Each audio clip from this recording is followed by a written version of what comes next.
Good evening. This is the July 23rd meeting of the San Francisco County Transportation Authority Community Advisory Committee, or CAC. I'm Kat Siegel, chair of the CAC. Our vice chair is Naj Daniels. I'd like to thank our clerk, Amy Sayung, and our operator, Daniela Reblay, for this meeting. Madam Clerk, please do a roll call to ensure we have quorum, and then please read your announcement about public comment. CAC members, when I call your name, please say present to ensure quorum. Member Bars. Bars absent. Vice Chair Daniels. Present. Daniels present. Member Ford. Ford present. Ford present. Member Imadadeen. Present. Imadadeen present. Member Kim. Kim present. Kim present. Member Levine. Levine present. Levine present. Member Margarita. Margarita absent. Member Milford Rosales. Milford Rosales present. Milford Rosales present. Member Ng. Ng absent. Member Ortega. Ortega present. Ortega present. Chair Siegel. Siegel present. Siegel present. Chair, we have quorum. Also, public comment will be available for each item on this agenda via telephone by calling one of the numbers listed on the front of the agenda or joining the meeting through the Zoom link. Once you join, you will be able to listen to the meeting as a participant. To make public comments on an item, when the item is called, members of the public participating by Zoom wishing to speak should use the raise hand feature or dial *9. Do not press *9 again, or you will be removed from the queue. When you are asked to unmute yourself, press *6 or the unmute button to unmute yourself. The live operator will advise that you are allowed 2 minutes to speak. When your 2 minutes are up, we will move on to the next caller. Best practices are to speak slowly, clearly, and turn down the volume of any televisions or radios around you. Thank you. That concludes my announcement. Thank you, Madam Clerk. We'll move on to item 2, which is the chair's report. Thank you to Amy Sayung for sharing the executive director's report from yesterday's Transportation Authority board meeting. The report is also available on the agenda's website at www.sfcta.org. The main item at the board meeting was taking actions related to Senate Bill 63, which would authorize a regional transit measure to be placed on the November 2026 ballot in a subset of Bay Area counties. We have that on our agenda tonight as item 5. We also have a presentation on post-pandemic travel trends, which is item 7. Which provides good context for understanding some of the factors contributing to the fiscal crisis that many Bay Area operators are facing, from high work from home rates due to changes in mode shift or how people get around. Switching gears to public engagement, Transportation Authority staff have been conducting outreach this summer on various planning efforts. Last month, I noted that outreach for the Brotherhood Way Safety and Circulation Study would be happening this summer. The project team has hosted a series of online and in-person events over the last few weeks, capped by a well-attended town hall at the IT Bookman Community Center. The project team shared potential solutions for community-identified challenges and sought feedback on both near and long-term ways to improve safety, circulation, and connectivity for people driving, walking, or rolling through the Brotherhood Way and Alamany Boulevard corridors. There is an online survey open through August 17th at sfcta.org/brotherhood, available in English, Chinese, and Spanish for the public to provide input on conceptual designs that were shared. The next step in the study process is to refine up to 2 alternatives and bring these back to the community for additional feedback later this year. Before a few meeting management reminders, I'll note that this is our last meeting before August board recess. Our next meeting will be on Wednesday, September 3rd, so we can weigh in on items headed to the board in September. CAC members and staff and public commenters, please remember to speak directly into the microphone so folks attending virtually can hear you and in the back of the room. Please try to limit your questions to a max of 2 questions per agenda item. Please turn off or silence all electronic devices and computer notifications during the meeting. That's it for announcements. Are there any questions or comments from CAC members on the chair's report? Not seeing any. Is there anyone in the hearing room wishing to give public comment on the chair's report? Not seeing anyone. Operator, is there any remote public comment on the chair's report? There's no remote public comment on this item. Great. And we'll move on to the consent agenda. Items 3 and 4 comprise the consent agenda. Staff is not planning to present, but is available to answer questions. Do any CAC members have any questions or comments on the consent agenda? Levine? Yeah. Excuse me. Yes, I just was curious, regarding item number 4 on the agenda, whether there is anything pending at all related to more local support, more local enforcement, I should say, of autonomous vehicles. Hey, everybody, I could take this question. Okay. Martin Reyes, Principal Transportation Planner. There is nothing on the docket right now. Similar to that, there was a Cortese bill from last session, which did what you're alluding to. There's nothing Right. on the docket this year. Oh, thank you. Member Milford Rosales? So in a similar vein, I saw that back in our January list of things to advocate for going forward, there was talk about working with the California Department of Motor Vehicles to achieve further regulation on data sharing from AV companies. There was nothing about that in the previous legislative update, and I see that there's no bill in this one. Do you know if there's been any progress on that front, or?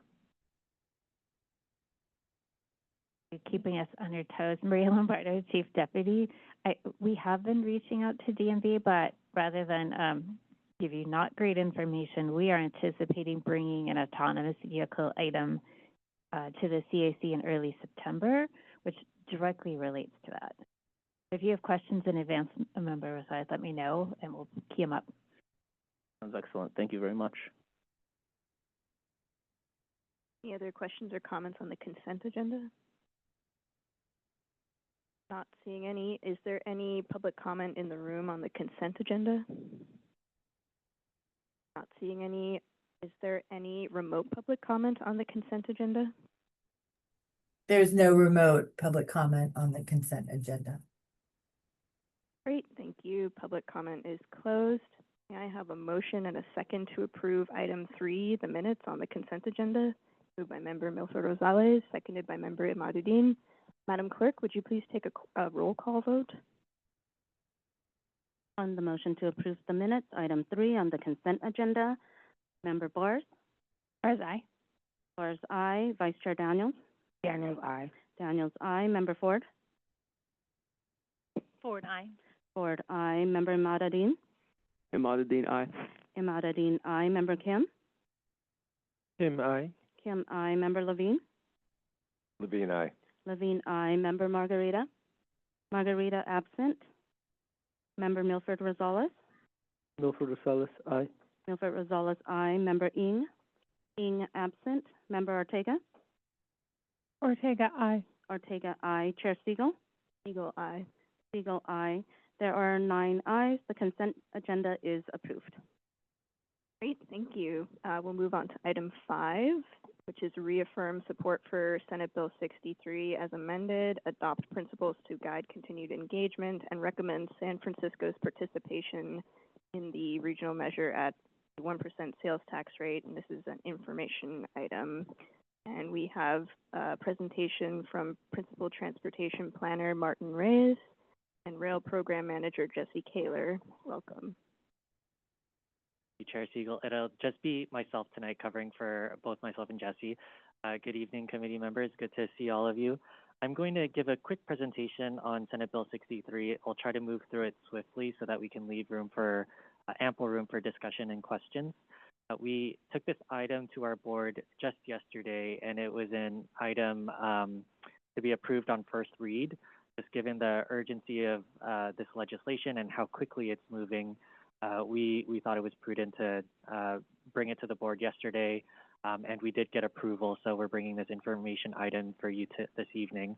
Our item yesterday was a three-part action. It reaffirmed support for Senate Bill 63 as amended, which is the Regional Transportation Revenue Measure Bill. It adopted principles to help guide us as we continue our engagement in the development of the actual measure and its language and its expenditure plan. And then the third action we got approval for was recommendation of San Francisco's participation in the regional measure at a 1% sales tax rate. So this first slide that I have here is a slide that you've seen versions of before. It's a recap of what shortfalls we're expecting for the four major operators: AC Transit, BART, Caltrain, and SFMTA, all named in the bill. Starting next fiscal year, we anticipate over $800 million, almost $900 million in annual operating shortfalls. In response to those shortfalls, Senators Scott Wiener and Jesse Arreguín earlier this year introduced Senate Bill 63. Our board did adopt a support position on this bill this past April. It's been amended several times since then, and so I'll go over what's in the bill and what has changed as of July 9 in that round of amendments. Quick overview of the bill. As a refresher, it establishes a three-county transportation revenue measure district. San Mateo and Santa Clara counties have the ability to opt in. It authorizes a half-cent sales tax across the district with flexibility for San Francisco to adopt a rate as high as 1 cent. It would be on the November 2026 ballot, have a 10 to 15-year duration, and the Metropolitan Transportation Commission, or MTC, would act as the governing body. Most of the revenues available under this bill would be dedicated to four major operators: AC Transit, BART, Caltrain, and MTA. There is a set-aside of up to 5% for regional transit experience improvements, which I'll go over in a second. And then there are several other provisions in the bill. There is notably a requirement for MTC to conduct a efficiency study for the operators receiving regional measure funds. That's intended to help identify one-time and ongoing cost reduction strategies for the operators that would complement the regional measure funds and the strategies that the operators are currently undertaking to save some money. So going back to that up to 5% set aside that I mentioned, MTC has developed a proposed expenditure plan for that 5% at the direction of the bill authors. These expenditures are really intended to enhance the transit experience for riders across the region. MTC is proposing to fund 4 categories of improvements, assuming an annual funding level of $45 million. $25 million would be directed to fare programs like Clipper Start and free reduced cost transfers. These subsidy programs are expected to relieve cost burden on riders and also boost ridership. There's $10 million that would be dedicated to accessibility programs, things like one-seat paratransit rides across the region and other kinds of programs. Hit a button there.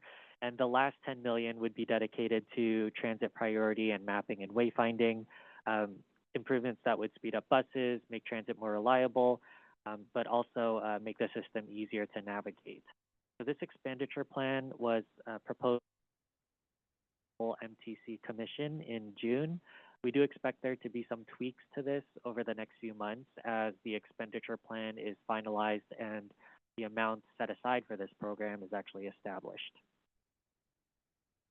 There were some amendments introduced on July 9 to the bill that I'll quickly go over. So the maximum set aside for the slide that I just went over, the rider-focused improvements, used to be 10%, has been reduced to up to 5%, and that was done in order to make more funding available to address transit operations deficits.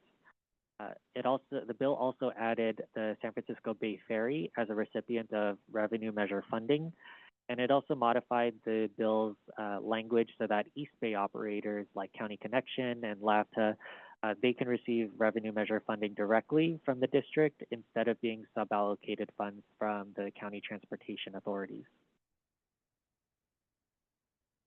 switching over to more of the actual revenue measure issues, this slide depicts the approximate amount of funding we would expect in fiscal year 27 from a regional transportation revenue measure if all 5 counties participate and if San Francisco were to participate at a 1-cent rate. So it would generate approximately $978 million in fiscal year 27. Over the course of the spring and early summer, SFCTA did participate in a working group with the other 4 counties. Together, we looked at various illustrative options on how to assign responsibility for the operators in terms of their deficits and how much each county could theoretically owe towards those deficits. Over the course of that process, we did see that San Francisco, unsurprisingly, sort of bears the lion's share of burden in terms of transit operations deficits, and that is really what is informing our recommendation, or what informed our recommendation yesterday at the board to participate in the revenue measure at a 1-cent sales tax rate. We also proposed and received approval for a few principles that would guide our continued engagement on the regional revenue measure as discussions continue. This first principle has to be a passable measure. The measure should be designed to maximize the likelihood of success based on information available and the polling that we've done to date. We also want to make sure that there are regional transit rider benefits included here, not only through the operations investments, but through that 5% bucket that I talked about earlier. The third principle here is that we want to make sure that there's sufficient funding made available for the transit operators with deficits, so BART, SFMTA, Caltrain, and AC Transit, particularly MTA and BART, which serve the most riders and have the deepest funding challenges. And our last principle here is that we want to make sure that the measure is efficient and is administered transparently. So there should be provisions included in the bill that allow for the efficient allocation of funds, and there needs to be appropriate oversight mechanisms as well. All of this work that has been done to date has really been complementary to the work of Muni Funding Working Group, which was convened earlier this year and last year by the Controller's Office and SFMTA. Through that process, there were 6 different funding packages that were focused on solving for Muni's deficit, anticipated to come forth as soon as next year. All of those working group packages did propose both a local and regional measure. So all of the work that we've done to date is in alignment with the work of the Muni Funding Working Group. We expect more actions to come on the Muni Funding Working Group's work starting later this fall as part of the fiscal year 27 budget process. And my second to last slide here is just a recap of the schedule that we're working with over these next few months. So we actually expect the expenditure framework, the draft expenditure framework, to be released any day now by the senators. The state legislature will enter recess on July 18. They'll come back in August. But before they come back, we're going to have a few key decision points before then. On August 6 and 7, San Mateo and Santa Clara, represented by Samtrans and VTA, are going to decide whether or not they want to formally opt into the measure. So definitely be on the lookout for that. They have to make that decision by August 11. Legislature will reconvene. We know that the Assembly Transportation Committee will reconsider this bill as well sometime during that month. The bill needs to pass out of the legislature by September 12. It'll get signed by the governor, hopefully in October, and the bill would become effective officially in January 2026. So just a reminder of the actions we got approval for from our board yesterday, which our board did approve. And that is my last slide. And happy to answer any questions. Maria, if there's anything you would like to add that I missed, please feel free. To say we will come back to, you may have said this, to the CAC at your September 3rd meeting in case there's, a last hurrah before that September 12th deadline, in which case it might be an action item and then it would go to board after CAC. Thank you for the presentation. Let me see. I didn't see whose card went up first. Member Ortega? Thank you, Chair. Thank you for the presentation. It was very helpful. So the first thing that I want to confirm to make sure I'm understanding this correctly is that the recommendation for a 1% sales tax rate increase, which is different than the half-cent tax we were talking about, would raise the San Francisco sales tax rate from 8.625% to 9.625%. Is that correct? That is correct. Didn't understand that correct. Okay. Next, I'm curious if you could expand a little bit on the temperature of what you're thinking for San Mateo and Santa Clara. Based on the revenue projections, that's over $430 million, for like half of the revenue. And I think earlier, I might have written this down wrong, you said like the deficit was like $900 million or something.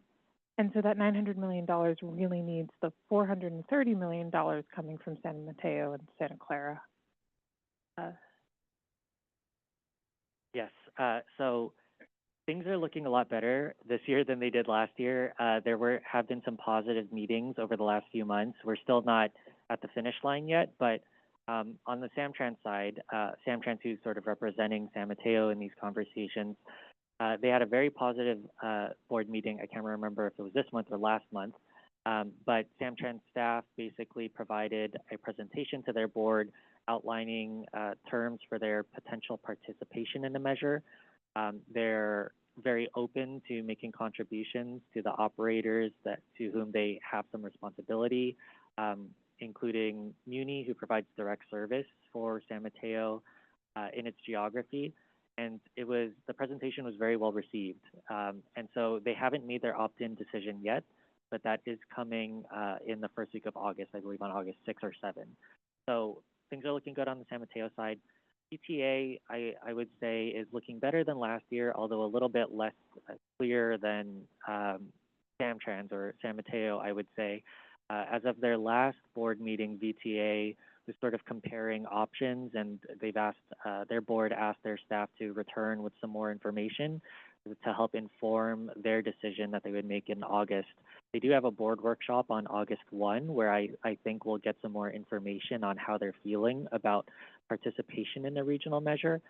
There was a Caltrain board meeting earlier today where the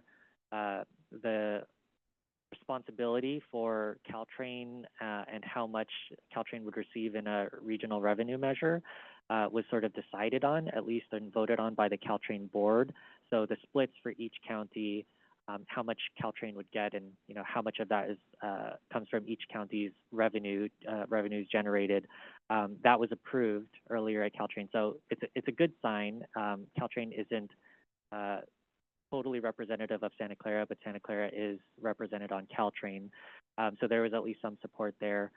So it is looking better than last year, but we're still not at the finish line yet, and we won't really know until the first week of August. Okay, thank you. And so my last question is, you mentioned on slide 5 about completion of a third-party financial efficiency review for operators receiving measure funds. So you touched on this a little bit, but what does that process look like? I feel like it's a very good thought, but it seems extremely complicated to create and enforce. I guess is there any sort of more information about that aspect of this bill?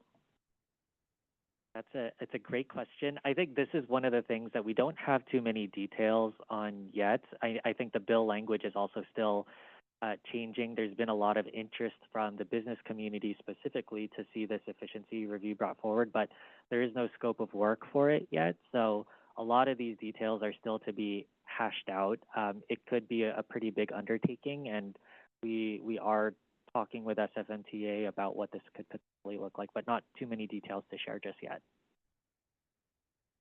I could add, if I may, there's been a lot of negotiations with or discussions with the transit operators and MTC. So if MTC is set up as sort of the governing body of the district, they would be like the enforcer of this. And I think that the thought, as you can imagine, is any agency, I imagine, there's always some areas where you can look for further efficiencies, and we know that MTA has to do that as well. But we also want to have a balance where those efficiencies aren't cutting service and they're things that the operators can actually do. So the authors have so far left that open. And we, as Martin said, we don't yet know how much detail will be put in the legislation versus in the ultimate ballot measure, or what MTC might add on its own, just like we can approve policies after a measure is approved. Thank you. Member Kim. Yeah, thank you, Chair, and thank you for presentation. So I'm just curious, we need the urgency to fund the transit agencies, but at the same time, 1% increase in sales tax also has a huge impact on the Bay Area economy, especially San Francisco. We're trying to recover, but 1%, this is a tax, and then big burden on the businesses. Is anybody talking about the big impact on these issues? It's a good question, and I think this is definitely not an issue that we take lightly. It's last year through the select committee process, this very issue was discussed in terms of what funding mechanism we should move forward for the regional measure. All of them really through that process we learned, and I think this group knows, is they all have their pros and cons, and they all have sort of their supporters and their oppositions. Sales tax from that process was shown to be the most feasible, not without its disadvantages. But there were other taxes explored too, such as payroll tax, income tax, and a head tax, a lot of others. A lot of them do have impacts on different groups of people or different industries, I think. So there are pros and cons with each of them, but sales tax was the one that was deemed most feasible out of that process. You know, this has also been an issue that has come up at the legislature, at the Assembly Transportation Committee meeting, where this bill was heard a couple of weeks ago. There was some interest in from some legislators to look at other funding mechanisms, such as gross receipts tax. Senator Wiener didn't commit to changing anything, but he did commit to more conversations about the issue. So this is something that we plan on bringing more updates about too, because we know there's a lot of interest in this topic. Thank you. If I may add, these are all super good questions, but I imagine the public will be asking too at large. I also know that all of the electeds and policymakers, as Martin said, are not taking this lightly, as it is a difficult time to be looking at increasing tax of any sort. But I know they're also in that calculus are looking at the economic cost to SF and the entire Bay Area if transit goes down the tubes, because it is a vital part of our economy.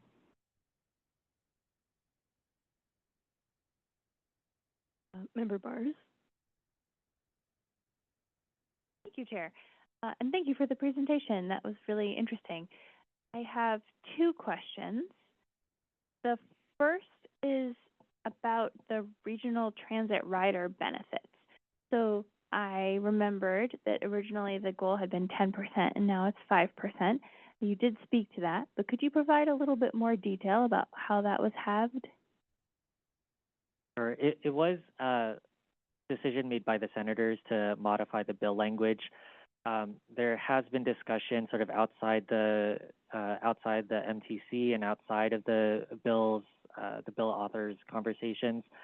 Operators have opined on this, so have the county transportation agencies in terms of the technical assistance that we've been providing. Essentially, there's general consensus that most of the funding needs to be focused on operations deficits, because when you start considering things like attribution of responsibility and how much one county goes towards one operator versus another, there really isn't enough funding to go around to satisfy 100% of every operator's deficits. And so there's been a lot of feedback from these parties to make sure in the bill there's as much revenue as possible dedicated to operations. And that's where the idea of lowering the 10% to 5% came in. Ultimately, it was the authors that made the decision to modify it, but it wasn't without, conversations with some of these other parties. if I may add, Martin did it right. It's really boiled down to the math, and I do believe the senators first squeezed the admin percent off the top, and then when that still didn't close the gap, then they moved towards a transit transformation pot. Got it. Okay. So, and then I see in the principles for continued engagement, there's the second bullet is that the measure's expenditure framework should provide clear benefits to transit riders in the district through both direct operating support and regional investments for service. Is this essentially met then by the 5% plus 94% for operators? Yeah, in our opinion, yes. We think that the $45 million expenditure plan that MTC has proposed is a strong program to offer benefits to riders beyond just the transit operations. So yes. Okay. One more thing also, some parties were advocating to zero out that now 5%, so that's also why we felt it was good to keep it here. Okay. And now back to the question about governance and the administration of these funds. So if this passed, it would be administered by MTC. And do I have that correct? Correct. And would the committee at MTC that has oversight of it be the network manager committee? I don't believe the bill goes into that much detail. Okay. There are lots of discussions, though, on governance now, right at this very moment, and there have been for a few months. So I do think that the amendments that we'll be seeing over the next few weeks in the bill will give us a little bit more detail about governance, but it doesn't go into that detail at this moment. Okay. And, okay, fair. So my next question I'll just skip. Very last bit, I was happy to see that Clipper Start would be one of the programs funded by the 5% for transit rider benefits. Actually worked on that when I worked at MTC. Very happy about that. I was a little bit surprised not to see Clipper Bay Pass, though. Is that a program that would be eligible for that funding? It is not, it's a good question, actually. I'm not sure that I remember any discussion about Clipper Bay Pass. It might be that Clipper Bay Pass is sort of still in development in the evaluation phase, which could be a reason, just some conjecture. But it's not named there right now in the expenditure plan. But Maria, I don't know if you remember anything on this issue. Challenges.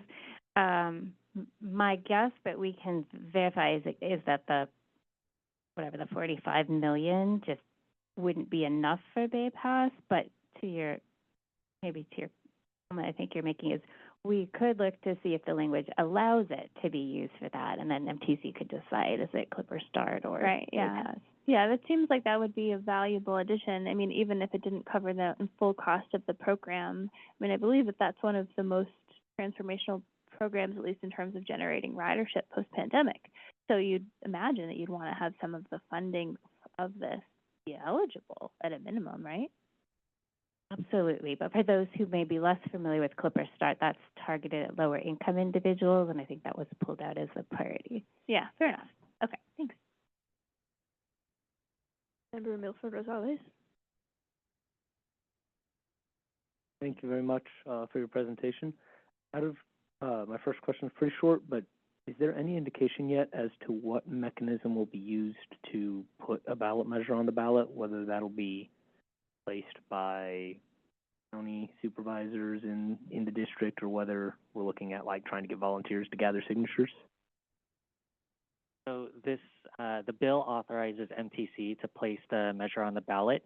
Once they do that, all the counties essentially have to, the Board of Supervisors would have to take action to put that measure on their ballot. So there isn't really any discretion there.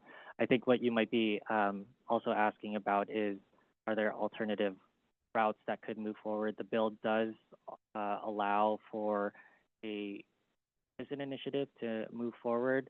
However, right now the bill, the focus is that MTC would introduce a measure themselves. So there is that option, but it is mainly focused on MTC introducing the measure as of now. And my follow-up there, Does MTC introducing the measure, does that mean we need to get a 2/3 vote in order to pass it?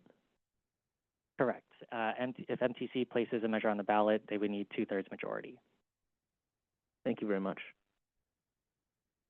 Member Ford? For the presentation. Like, I get that this is a bunch of constraints. I think the big question I have is, we also have the downtown study tonight, which said that San Francisco raised something in the range of $150 million in sales tax in recent years. And this would be a 1% addition to that sales tax number, and yet the number in this presentation says it would raise $200 million. But that would imply a much bigger either much bigger, more sales downtown, or a much bigger tax increase. So I guess I'm looking to reconcile those numbers. I'm sorry, I'm not familiar with the number you might be referring to. To clarify, though, there are different estimates out there of tax generation for San Francisco. Our Prop L program, our actuals, Prop L is a half-cent sales tax, generates around $108 million as of now per year. The estimates that were in the slide were provided by MTC. They're slightly lower than what our sales tax projections show. So they were estimating about $104 million from a half-cent sales tax, or $208 million from a 1-cent sales tax. I don't know if that helps answer your question, Member Ford. You might need to repeat it for me. So I actually know this because I've been working with Chun Ho. So when Chun Ho presents the downtown travel study, there's a figure 612 that reports on San Francisco's sales tax by geography. That includes our half-cent sales tax, but also the Transportation Development Act sales tax, and probably the BART sales tax. So it's a bunch of ones stacked upon each other. But what Martin was quoting you is just generation for a 1-cent transaction and use tax. What I'll do after we explain is bring back a pie chart that breaks up our SF sales tax too, so you can see which piece goes to who. Yeah, I mean, I'm just being dumber than that. Like, if we pay 7.3% today, all stacked, and we make 150 million revenue, and then we add 1%, that's only a 15% increase. It won't go from 150 million to 350 million revenue with that math. Think maybe I'm missing.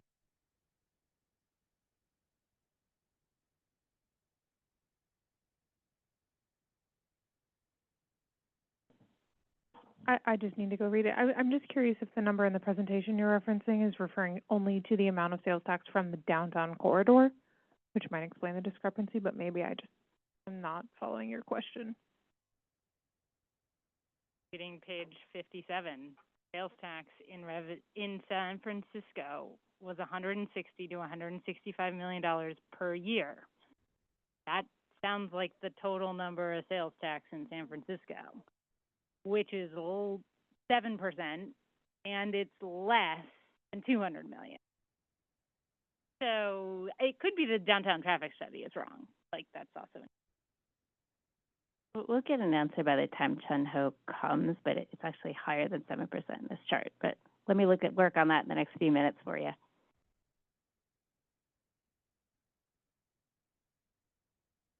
Member Margarita? Thank you so much for your presentation. I just had a question and then a follow-up question after that one. So, is there a plan, just in case, let's say that it does get on the ballot, but there's not a 2/3 vote for it to pass? Is there a backup plan if it doesn't pass? And if so, what is it? That's a great question. I wouldn't necessarily say there's an official backup plan, but that is something that we are actively discussing with MTA and BART and Caltrain, and what the scenario would be in the case that there is no regional measure that materializes. I think one thing that I can say is that if the 2026 revenue measure did fail, we would certainly try again in a couple of years, or as soon as we could. that is a likely path forward. And if that was the case, we would have to try and find some sort of solution to fill the gap until the time that it's actually passed. It's not a complete answer for you. I don't think there is a real complete backup plan just yet. Want to talk about the state loan, Martin? Yeah, there is a piece of this is that there is a state loan. It's not quite a backup plan, but there is a state loan that was made available as part of the budget that was approved last month by the legislature and the governor that provides up to $750 million in loans to Bay Area transit agencies, including Muni and BART. And the real intention behind that loan is to offer bridge funding, essentially, to help the operators between about now, when federal and state relief are running out, and the time that revenue measure funds actually start flowing. So it's a temporary sort of solution to help bridge that gap of time before a revenue measure actually gets passed. It's not a permanent solution that we'd have essentially, though, to fill the gap if a revenue measure did not pass at all. My follow-up question to that, and it's just kind of like a question, comment. With what's going on in our nation right now and how things have changed, and obviously, I'm going to try and say this as culturally humble as possible, as bigger businesses get more tax breaks at, at the national level, et cetera, which also affects the state and city and local counties. Is there a possible way for us to think outside of the box? Because right now, bigger businesses, so I'm excluding small businesses, but just a threshold of, like, let's say, think outside of the box. If your business makes more than $2 million or $5 million, then for us to be able to have a way, the city and county and local Bay Areas to tax those bigger companies to invest in our local transportation, because in the end, it's a win-win, because we all want better for our cities and our counties and our Bay Area, and so we can set an example for the rest of the nation of the importance of giving back.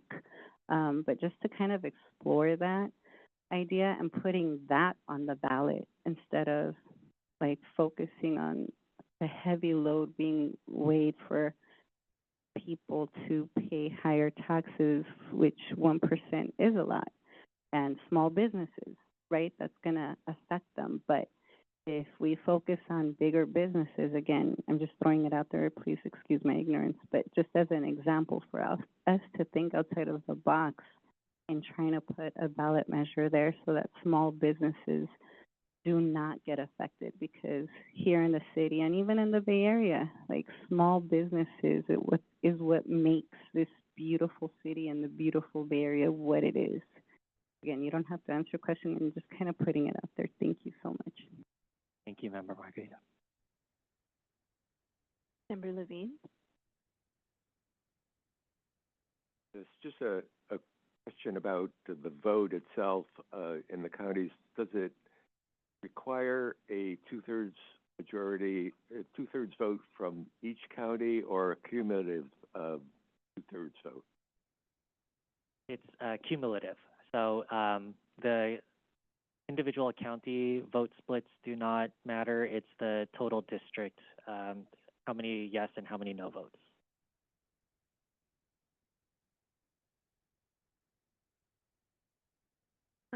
Thank you for the presentation. I have a couple questions. One is, if I remember correctly, the polling that MTC did a while back about the measure polled with San Francisco at a half-cent rate, and then also polled a variable rate option, but it didn't poll a 1-cent option, right?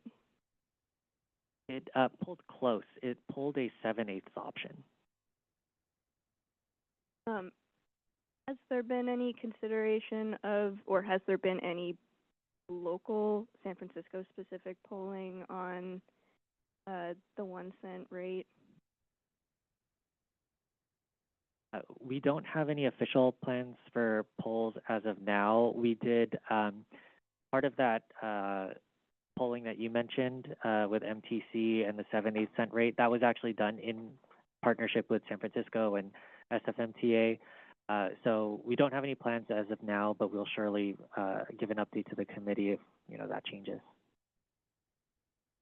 Okay, and then relatedly, I'm a little surprised to hear that the default path right now is via MTC putting it on the ballot, given that the polling did show that support was in the low 50s at the time. Is that like a funding issue with, paid signature gathering, or what is motivating that? Generally, any time a government is intending to put a measure on the ballot, it's intended that the measure is placed on the ballot by a government agency. So polling as of now, the most recent polling, at least done by MTC, did show lower than 60% support. So there is quite a bit of distance to make up. There is some time though before now and when voters would actually go to the ballot box. And so it does warrant some updated polling, but the MTC does need to plan to place this on the ballot themselves if they are working as a sort of sponsor of a bill like this. Great, thank you. I am really glad to see that San Francisco the TA did vote to participate at 1 cent if this ends up being a sales tax. Very supportive of that. I'm like a bit concerned about the polling that we did see, and I do want to make sure that we keep all the options on the table. So I would encourage running some additional local polling at the 1 cent level, and maybe to Member Margarita's point, maybe also including something about a gross receipts tax or other mechanisms, just because there's a lot riding on this, and I think we all want to make sure that whatever we put on the ballot we do feel confident that it will pass. So that would be my feedback. Yeah, Member Ortega. Yeah, I just would like to add that when I heard that this went from a 1/2 cent to a 1 cent, I also had the same reaction as our chair and as Member Kim. It was like wow, that's a lot. That was my first reaction, and I do think that 1/2 cent to 1 cent is going to cause some sticker shock for people, especially people in the city that feels extremely expensive. Just something to think about as we continue to go forward. Vice Chair Daniels. Thank you so much. I just kind of want to add, because I do have a labor purview. I know that the shock of the cost is a lot, but the other option is that we have layoffs of employees or we have no transportation system at all. So, and I think that when our residents of our city hear that, that'll kind of calm down shock.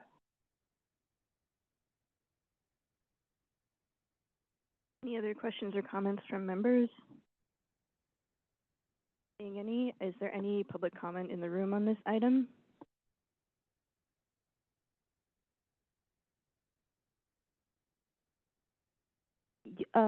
Please speak into the.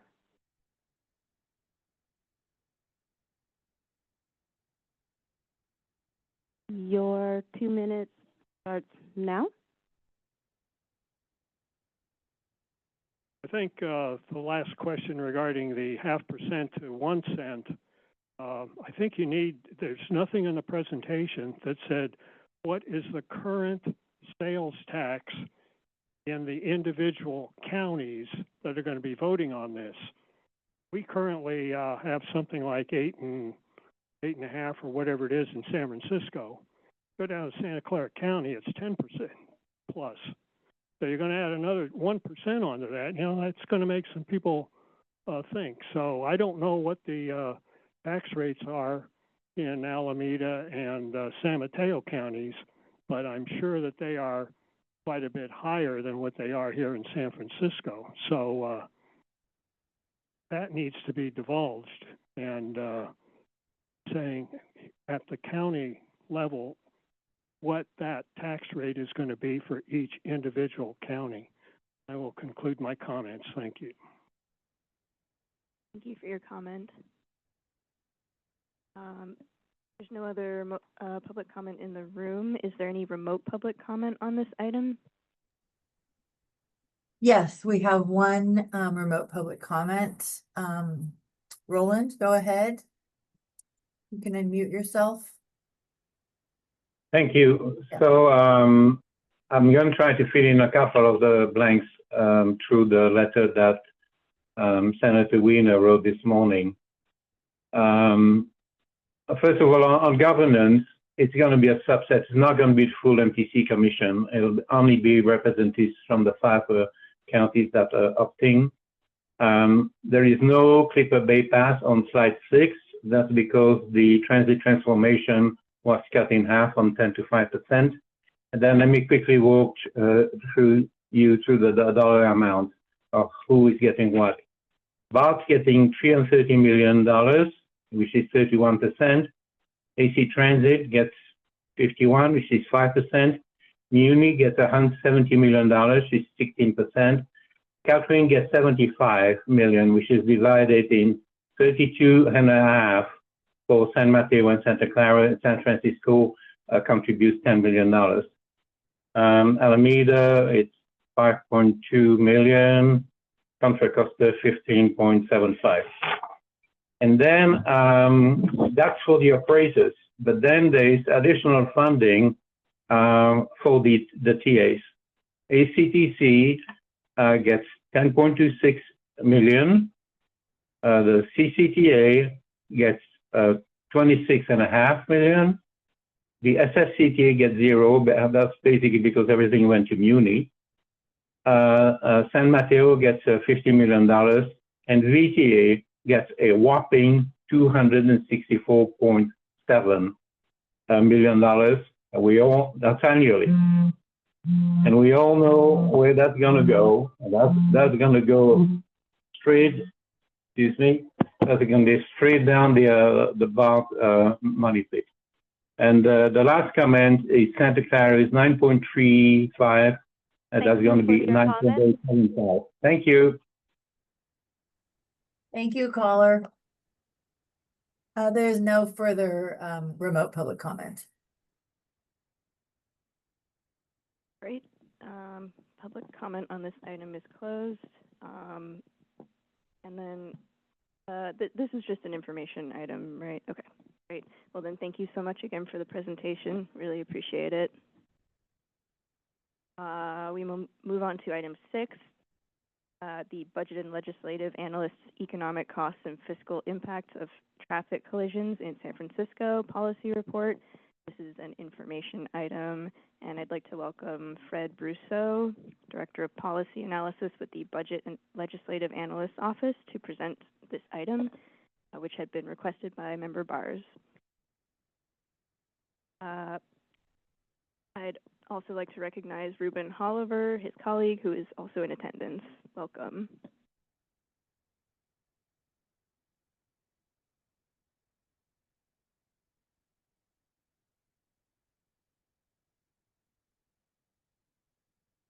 Good evening. I'm Fred Brousseau. Louder?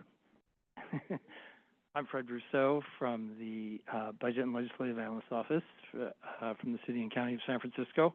Our office works for the Board of Supervisors, and we provide analytical services, including policy analysis reports such as I'm going to summarize.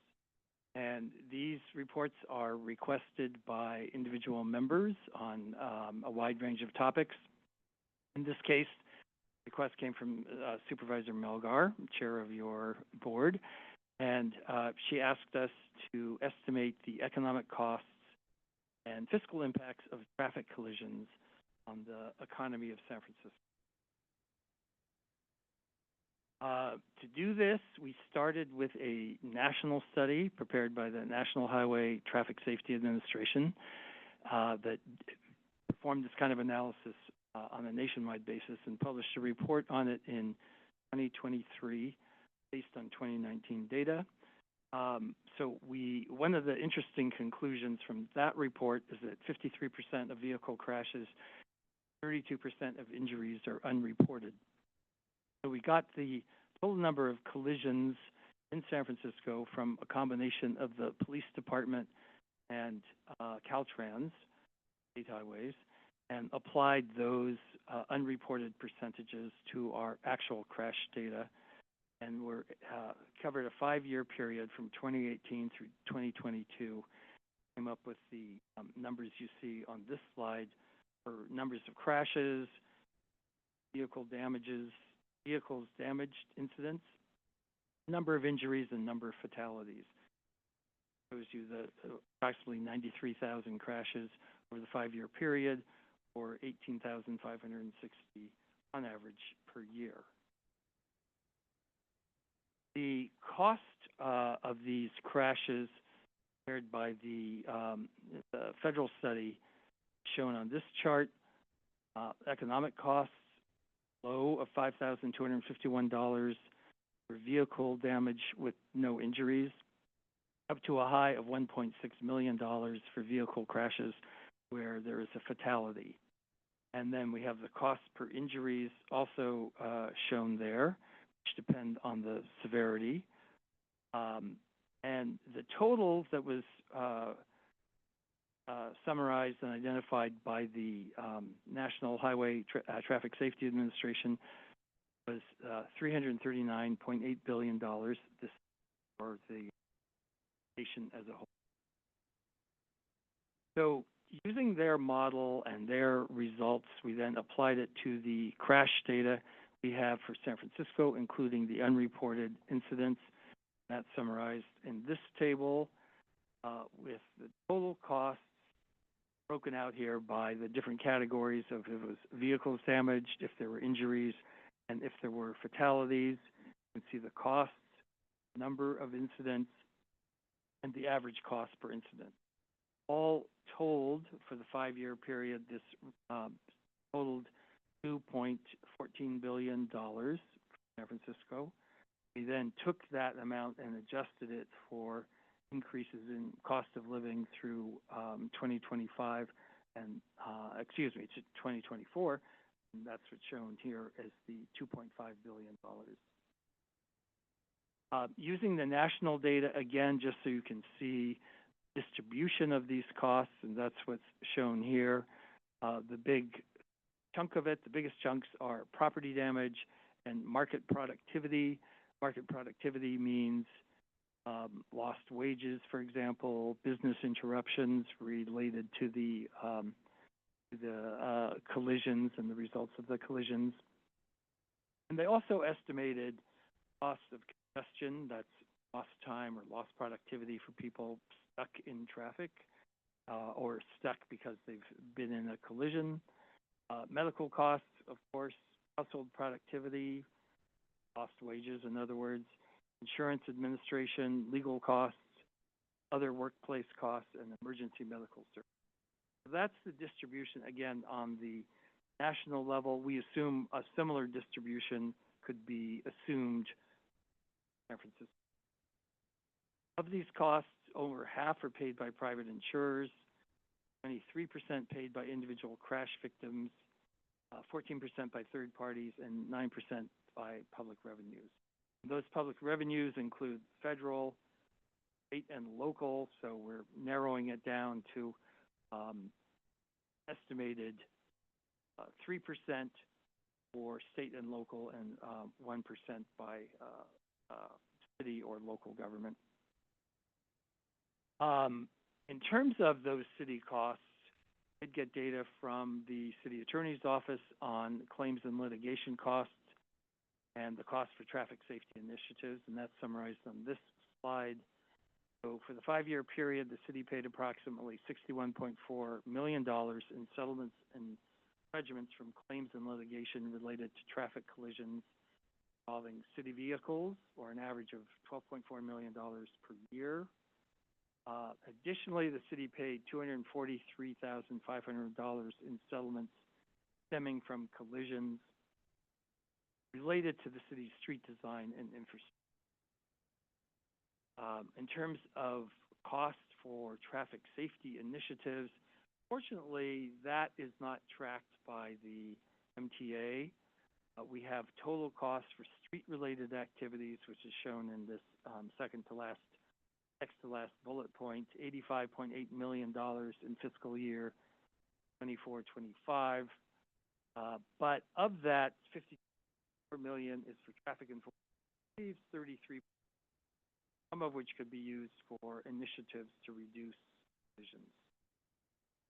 In addition, there is about $60 million in the city's capital budget plan, which includes all kinds of projects aimed at street improvements, include collision reduction. But overall, the data on how much is being spent on those kind of initiatives is not well tracked or identified in budgeting and financial. We recommended that the MTA and DPH enhance their current reporting. Both agencies now do report on collisions, but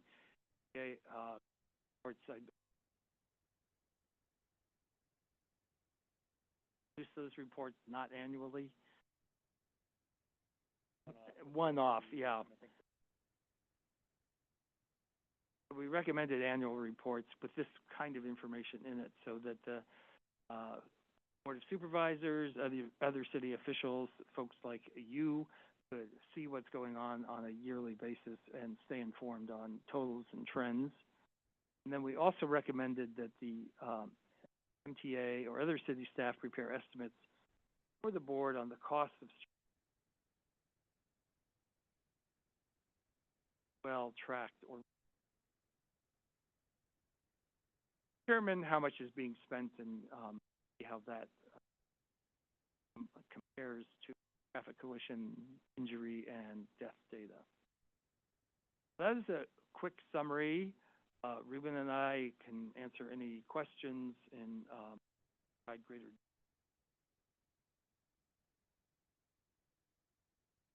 Ruben is, I didn't say this, I think a senior analyst in our office who worked on this project, and was here to. Just real quick, please pull the mic really, really close. Okay. Our Did you remote. miss all that? Should they do it again? No, our remote participants are having a hard time hearing. Thank you so much. Okay. Thank you so much for the presentation. Member Ortega?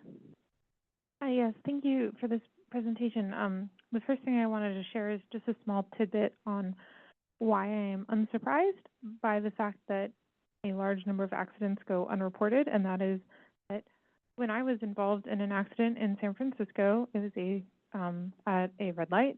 A car hit me because the car behind it hit me. I went to the police station to report the accident, and they told me, was anyone injured? And I said no, and they said whatever, and they just pushed me away. So I was unable to report an accident because there were no injuries. So that's actually something that I would like to add into this report. Like, I tried to do a good thing and like report this so that our statistics are accurate, and the police did not take my report. They would not let me like write anything down. They wouldn't take my statement. They didn't do any of that. And that has never sat well with me because I didn't think I was hurt at the time, but if like something happened like a month later where I found out there was a problem, I would have no record.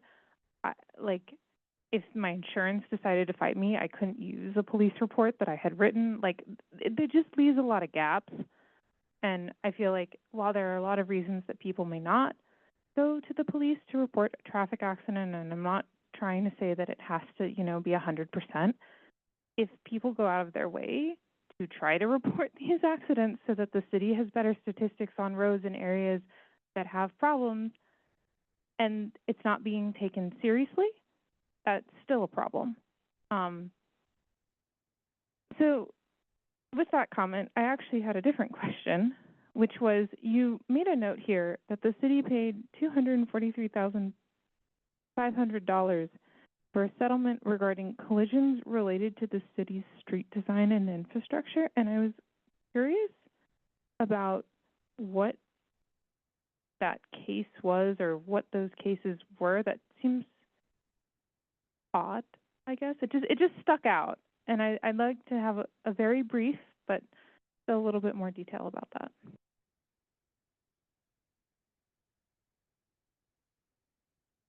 Please push the red star and speak very closely into the mic. Thank you. Okay, thank you. That was something that was requested of our office by the supervisor's office. It was not really a major focus of our report. It was really pretty late, actually, in the process of getting our report produced. We requested first data from the city attorney's office on the settlements and claims related to city vehicle incidents. And then subsequent to that, we were asked about incidents related to street design. I believe there were 4, I don't have the data in front of me, but I believe there were 4 cases that totaled approximately $240,000 over a 5-year period, which compared to the other costs in our report was a pretty minor amount, so we did not spend much time digging into that. If I can add a comment on your first point about people not reporting, I agree. It wasn't really our focus, but it was a pretty shocking statistic, and I'm glad we were able to include it and then project the totals more accurately. But obviously, your experience is not unusual. A lot of people don't report. And another thing the NHTSA showed is that reporting goes up when the injury level goes up or the severity of the accident. So those are better reported than the fender benders. But the fender benders are still important. They have a big impact, and it's an unfortunate problem, and it's true nationally too. So this seems to be a common problem, and it would be great to come up with some policy interventions, I think, to improve that statistic. Member Bars. Thank you, Chair. And thank you very much for the presentation and the report. I have 2 smaller questions and then maybe a bigger picture question. So I just want to make sure that I understand. In the 5-year period from 2020 to 2024, the city paid out $61.4 million in settlements and judgments from claims just related to city, like official city vehicles. Do I have that correct? Yes, that's correct. Okay, so roughly speaking, about 12.4, right, an average of $12.4 million per year, which is roughly about a third of the streets budget per year. Do I have that right? Yes, that's so for a third of the cost of what we're doing to improve streets, which is like our main way to address city safety, we're paying out legal settlements. Do I have that right, roughly? Yes, that sounds about right. I don't think the 12 million came out of that 33 right, million. Yeah, It's a separate pot of money. Yeah. Okay, thank you. I wanted to make sure that I had the right sort of ratio or comparison, but I appreciate that, yes, the MTA's budget is separate from the budget that we have for legal claims. I would imagine, I actually don't know where the budget from legal claims, where does that come from? The general fund. The general fund, okay, got it, cool, all right, thank you for that. And then my bigger picture question, and I did actually read, or I shouldn't say read, I skimmed your report as soon as it came out. I was very interested in it. I am the one who requested that you come and do this presentation. Thank you to staff, thank you, Chair. But I did, and I was very curious, just can you benchmark this for me, right? So the way that I'm thinking about this is okay, we have a lot of, one of our main ways of getting around our city is driving, not our only one. We have Muni, we talked a bunch about transit. And it seems kind of expensive and dangerous from this, just at a 30,000 foot view. But how how does this compare to other activities, like going to parks and the other things that people do in the city? Like, do you have a sense of how this compares? So do you mean this $2.5 billion cost compared to other activities and what Yeah. similar costs would be? I don't think we can really provide that. That's an interesting question, but this is, again, we didn't do an analysis of going to parks and, costs associated with it. Are there claims because people go to the parks? Absolutely. And there are costs associated with that. So you could, say that probably about any activity. My guess is vehicle collisions is a big item. And when people get in particularly serious collisions, it's very costly. And compared to maybe costs of some diseases, maybe that would be up there with it. But maybe that's the way to think about it, is kind of public health concern, or, compared to many ways that people are injured or become sick or die, up there with them. That actually sounds like a very fair comparison when you put it that way. What about like national trends, benchmark? Like, were you able? You did look at some national data, the National Highway Transportation Safety Study. How can you compare that nationally?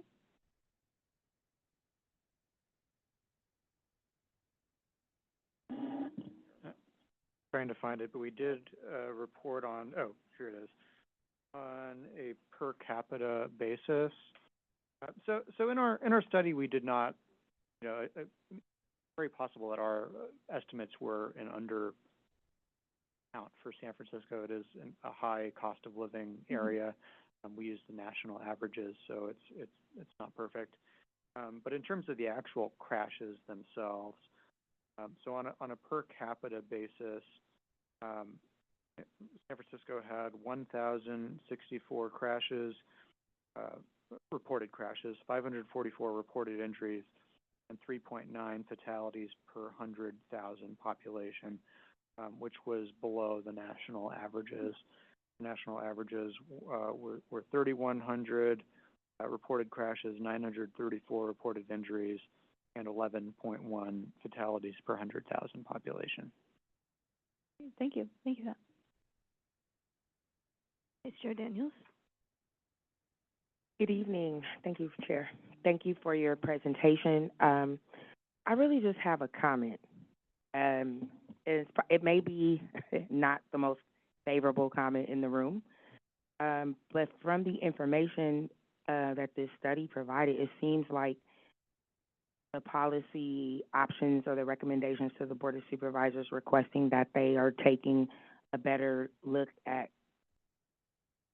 compiling the information so that you can make the better comparison to see actually how we're faring with as much money as we put into Vision Zero without looking at other options for safety versus what's actually happening.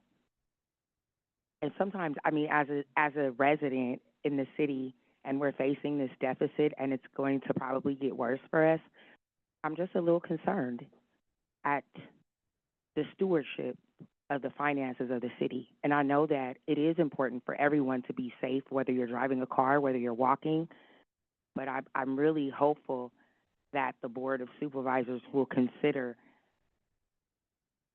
getting this information, like actually taking the time out to make sure that someone is checks and balances for the spending and the cost comparison, because we don't want to overspend for something that is just fear-mongering and it's not actually happening, or it's getting better and we don't have a measure to see that it's getting better. Because although I may not be correct, I know that SFMTA took a very strong stand towards the treatments all across the city to appease the constituents and the residents of this city, and now they're facing a deficit and they have to ask us for a tax.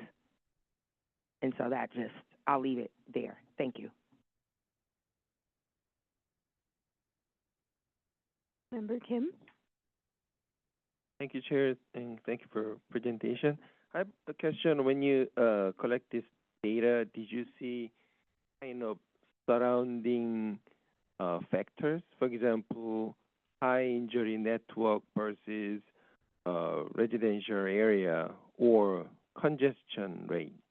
Normally collision highly related to high congestion areas.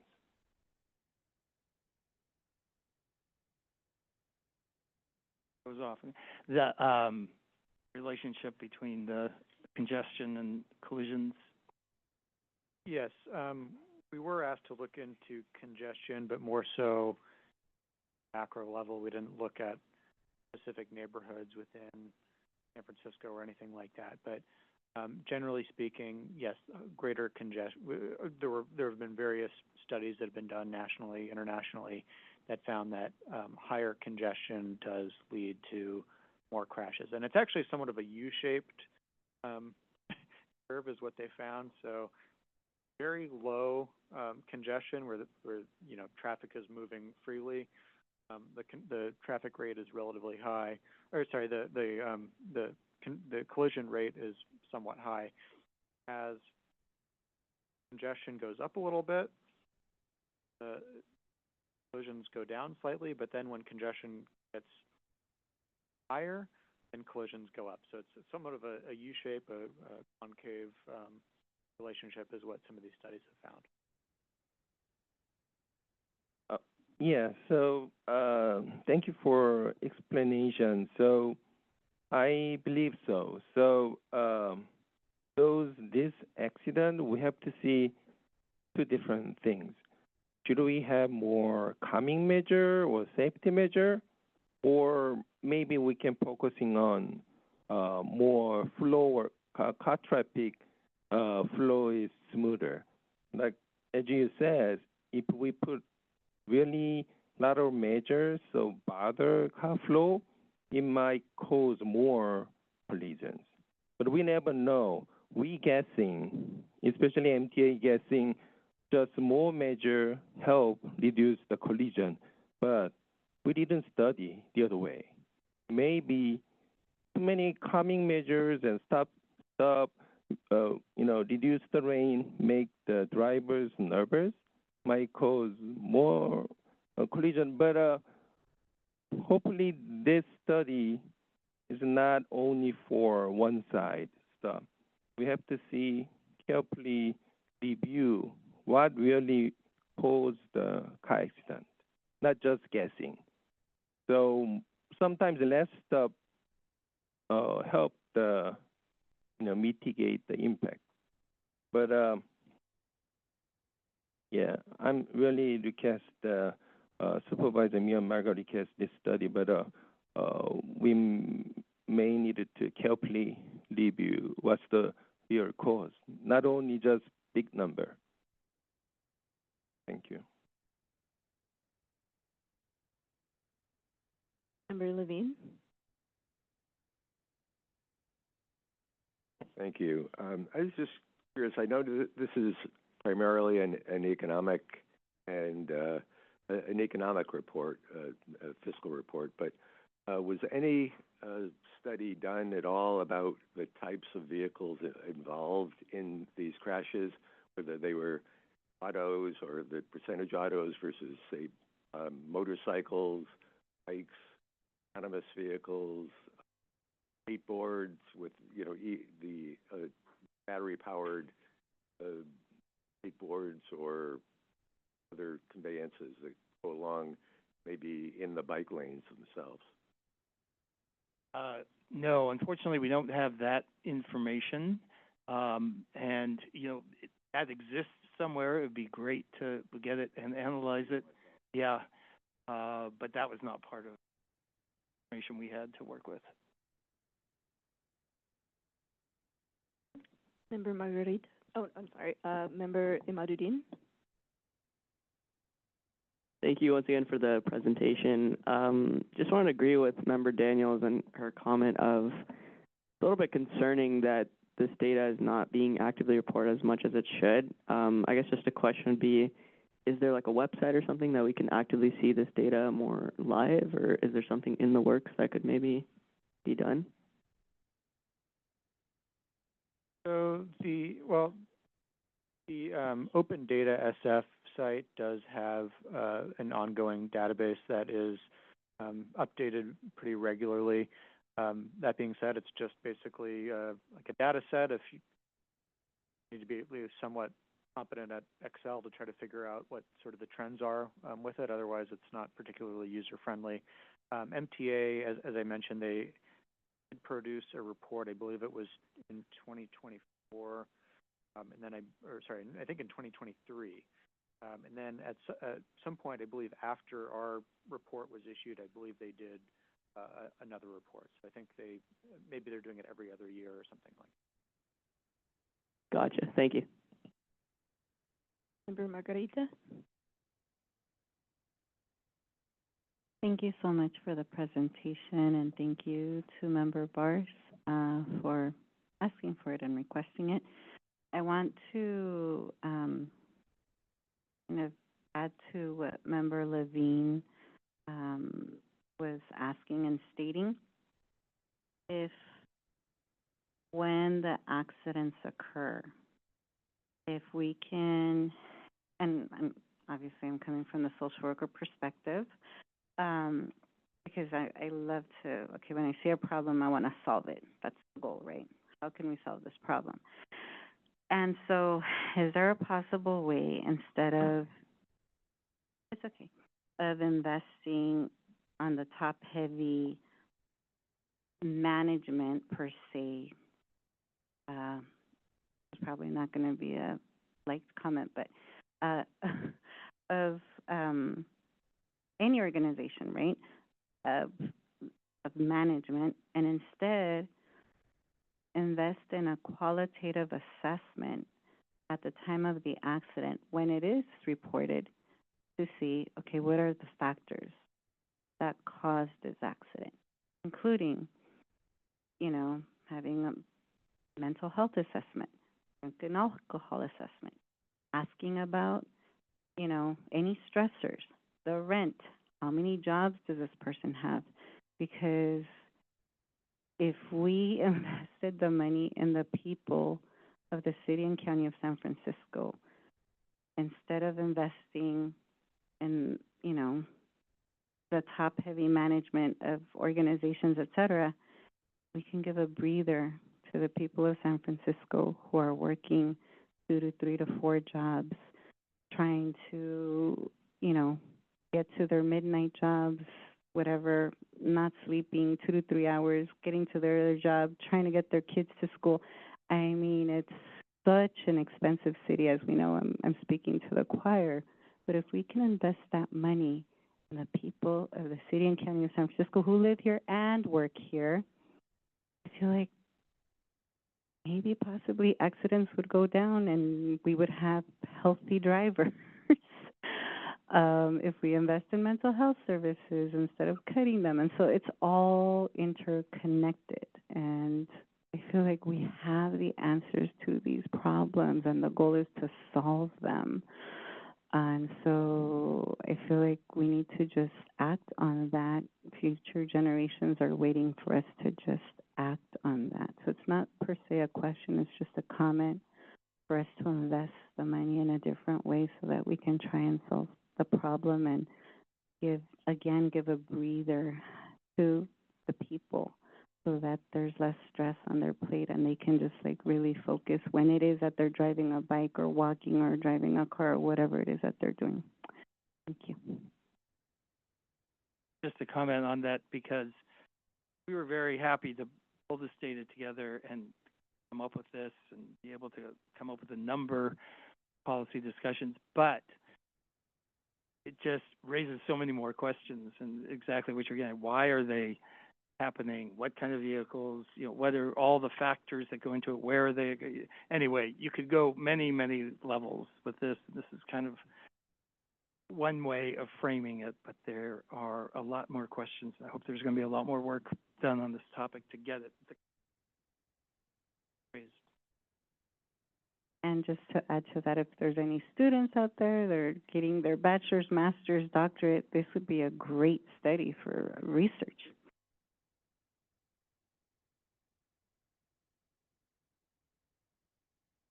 Thank you so much for the presentation. I was wondering if you have any data about how how collisions are spread across income levels or ethnic groups. Are there certain groups that disproportionately bear these costs, or are they pretty evenly distributed? Do you have any idea? We don't have that information, Chair Siegel, but I'm sure there are people who research that, but it's not something that we analyzed or incorporated into this project. But it's like some of these other questions. This is exactly the point of we want more information. We want to understand this better, and this just raises many of those questions. Thank you. I was also wondering, the $52.4 million for traffic enforcement, is that SFPD traffic enforcement, that figure annually? MTA, right? Parking. Yeah, I believe that's MTA parking enforcement.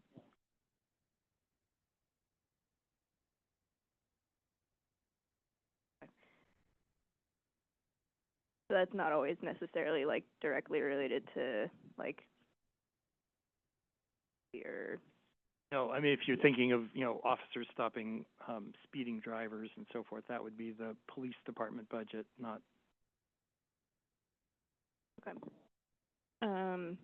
Thank you. I think, and then just a thought, because this is probably not feedback for you directly, but maybe for the Board of Supervisors. In a theme of this discussion, and then a different one that we had with I believe the Department of Public Health, where they were talking about Vision Zero statistics, that these things are underreported. I wonder if the city would consider creating alternative mechanisms to report traffic collisions besides an SFPD report.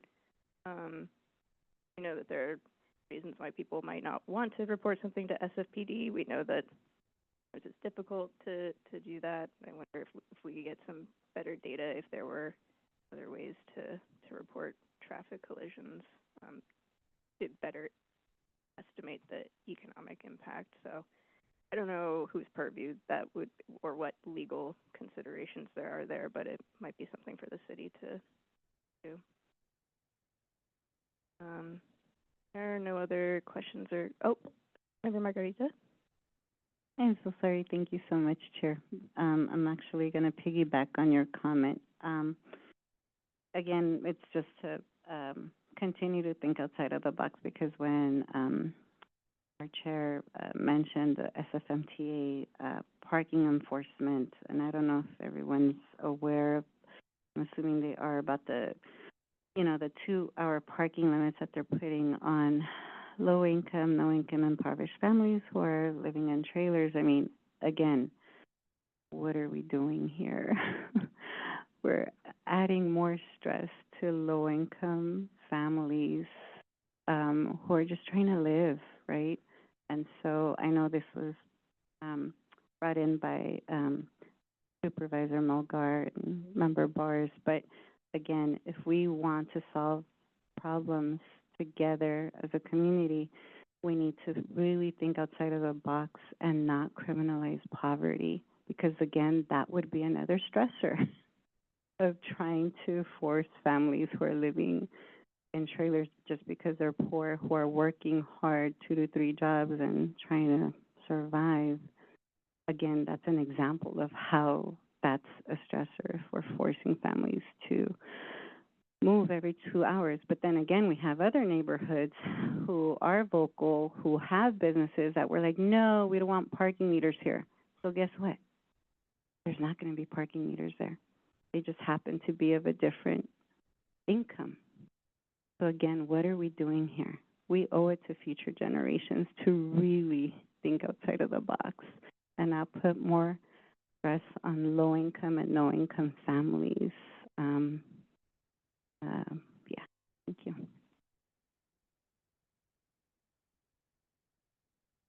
If there are no other questions or comments from members, Member Bars. I'm sorry, we just, you gave me the opportunity to scan through the study again, and now I have two more questions, which will hopefully be very short, I promise. I just wanted to make sure I understood one thing correctly, which is that I think you have the distribution of costs, you have a table of the distribution of costs in the report, and I believe one of the takeaways of that table is that 50% of those costs are borne through private insurers. Is that correct? Yes, that's correct. So 53, yeah, a little over half. So another way to think about it is one of the ways that we're all paying for this is with our higher auto insurance premiums. Is that? Yes, absolutely. Is that correct? Yeah, and healthcare.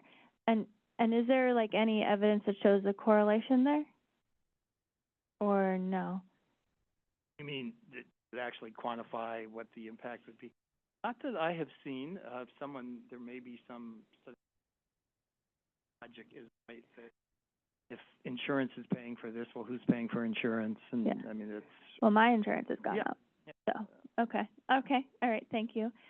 And then I did want, so this is the thing that really jumped out at me as we talked about it, is this bit about the study in New York that demonstrated that I think traffic calming improvements in New York seem to be correlated with decreases in Medicaid spending. Do I have that correct? Yes. This was something that was brought to our attention by some of the folks at DPH who we talked to. And as I recall from that study, they looked at the city of New York proper versus some of the surrounding counties that did not adopt Vision Zero. And they found that there was a reduction in Medicaid costs. The cities that did not implement Vision Zero policies had higher Medicaid costs. Compared to New York City. Controlling for factors like age or no? Yes. So, after implementing Vision Zero in 2014, Medicaid enrollees within New York City had 77.5 fewer injuries per 100,000 person years than those in surrounding counties. Now, a person year means, say there is a 5-year study, there are 1,000 people in that study, it would be 5,000 person years that are measured over that study period. Yeah. Okay. This is, Ruben said injuries, that's right, but from traffic collisions, just clear that related to collisions, injuries resulting from collisions. And Medicaid savings as well. And Medicaid savings as well. So as we gut Medicaid at the federal level, this is maybe one way to get some savings. Or never mind. Okay, thank you, Chair. Yes, thank you. If there are no other questions or comments from members, is there any public comment in the room on this item? There is no public comment for agenda item 6. Okay, thank you. We're going to take public comment in the room first. Oh, sorry. Jump the gun. Okay. If you look at the data, there's on the estimates, and you divide it by 360 days, and you come up with about 60 accidents a day. So that means 1 per square mile in the city as an estimate. So, okay. 10 years ago, about 10 years ago, the police department would put out what I call the Cliff Notes on Vision Zero deaths. And get date, time, location, and you had that. That's in the Wayback Machine. I'm going to have to look at the Open Data SF and see if what's in that data. Does it account for the size of the new trucks where you can go up there and the engine is up to my shoulder on some trucks that you can't see? So that is, one thing that needs to be looked at. And Yeah, the SFPD came out with Cliff Notes. So my question is, how accurate is this open data SF, and what information is being collected in there? Because why is MTA? Because they've got a Vision Zero group, but you're going to have to rely on the police department to make sure. So I think it just needs to be a coordinated effort within the various departments in the city, between police and the medical, because the only time public health gets involved is if the person shows up at the emergency room. That's the only time they're going to report it. So why, and the MTA there is trying to say, well, we're the king of Vision Zero, but, it's the old garbage in, garbage out, or if you don't have any garbage to put in, you never get the data. So I'll just conclude my comments with that. Thank you for your comment. Is there still no remote public comment? Yes, that's correct. Great, thank you. Okay, public comment on this item is closed then, and this was another information item, so thank you so much both for the presentation. Really appreciate it. Thank you. We'll move on to item 7, the downtown travel study. This is also an information item. This item was presented to the board in May as an information item due to vacation schedules and balancing agenda length. We have this item on this evening's agenda.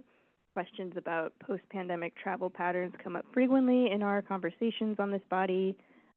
So I am excited to have Chun-Ho Chow, transportation modeler, with us to present this study. Welcome, Mr. Chow. Thank you, Chair. Good evening, members. As Chair mentioned, this was presented to the board in 2 months ago. I'm Chun-Ho Chow, transportation modeler here at SFCTA. I'm excited to present highlights from the downtown travel study that shows the major travel trends and insights of the post-COVID era to date. As you all may know well, the COVID pandemic greatly affected downtown San Francisco. The drop in transit ridership has resulted in a fiscal crisis for transit. Roadway speeds increased, potentially contributing to higher rates of collisions. Today, workers and visitors are returning to downtown, and while transit ridership is rising steadily and traffic increases are largely concentrated on regional freeways, overall trip making remains below pre-COVID levels.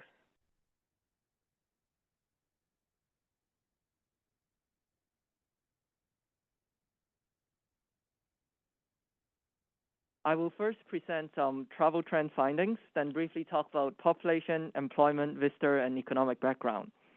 In this presentation, except for transit ridership numbers, all travel trends are from the Bay Area Travel Study. This survey was of Bay Area residents and carried out in 2019 and 2023 and jointly administered by MTC, SFCTA, and VTA. For this report, we define downtown broadly, shown here on the right, roughly bounded by Van Ness, 11th, and 16th, 17th Streets. So first on the travel trends.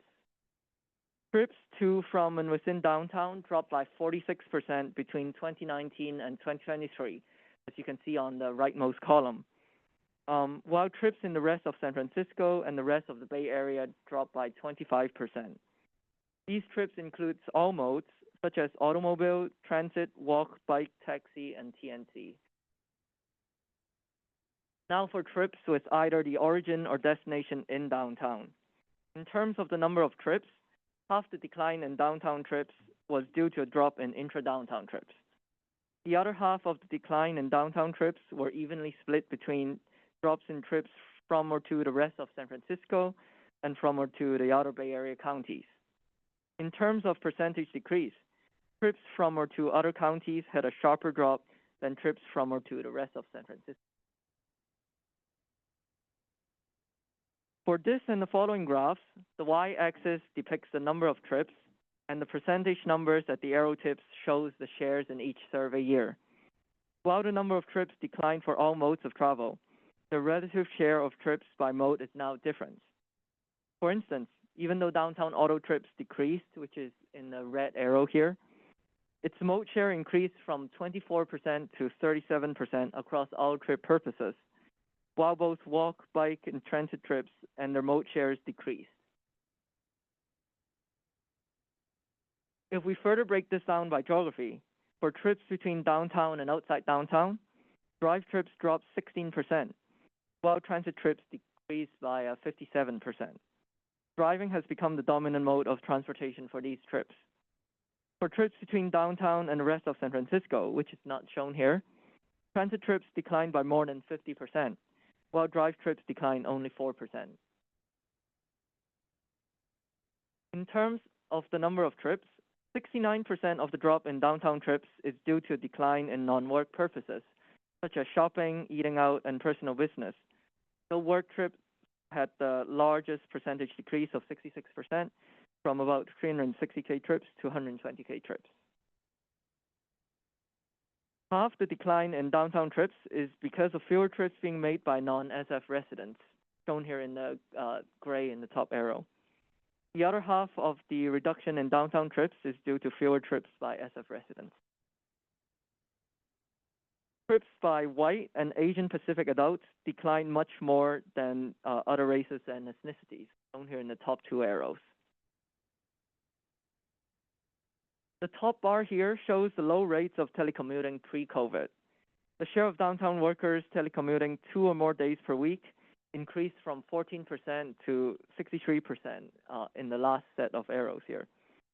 I'll also note that telecommuting rates of San Francisco residents have been dropping, but remain significantly elevated compared with pre-COVID rates and higher than residents of the Bay Area, other Bay Area counties. The use of delivery services increased significantly, with the share of downtown residents receiving deliveries on a typical weekday increasing from 26% to 40%. Similar increases were seen for residents in the rest of the city and the outer Bay Area counties. Note, though, that this is only as reported by residents in the travel survey and may not reflect all business deliveries. This map shows Muni ridership by the closest intersection. In this figure, ridership in February 2020 is in red, and that in February 2024 is in blue. Where ridership increased, like at some spots on Stockton, the inner gray circle shows 2020 ridership, and the outer blue shows 2024 ridership. Where ridership decreased, like on Market Street, the outer red is 2020, and the inner gray is 2024. A perfectly gray circle, like some spots in the Mission, means stable ridership between 2020 and 2024. Muni has the highest ridership of all Bay Area transit operators, achieving close to 70% of pre-pandemic ridership levels on weekdays by the end of last year. Ridership has been resilient in neighborhoods such as Mission, Bayview, and Mission Bay, and on some corridors such as Mission, Van Ness, Stockton, and 16th Street. These are all corridors where there has been recent investments in transit.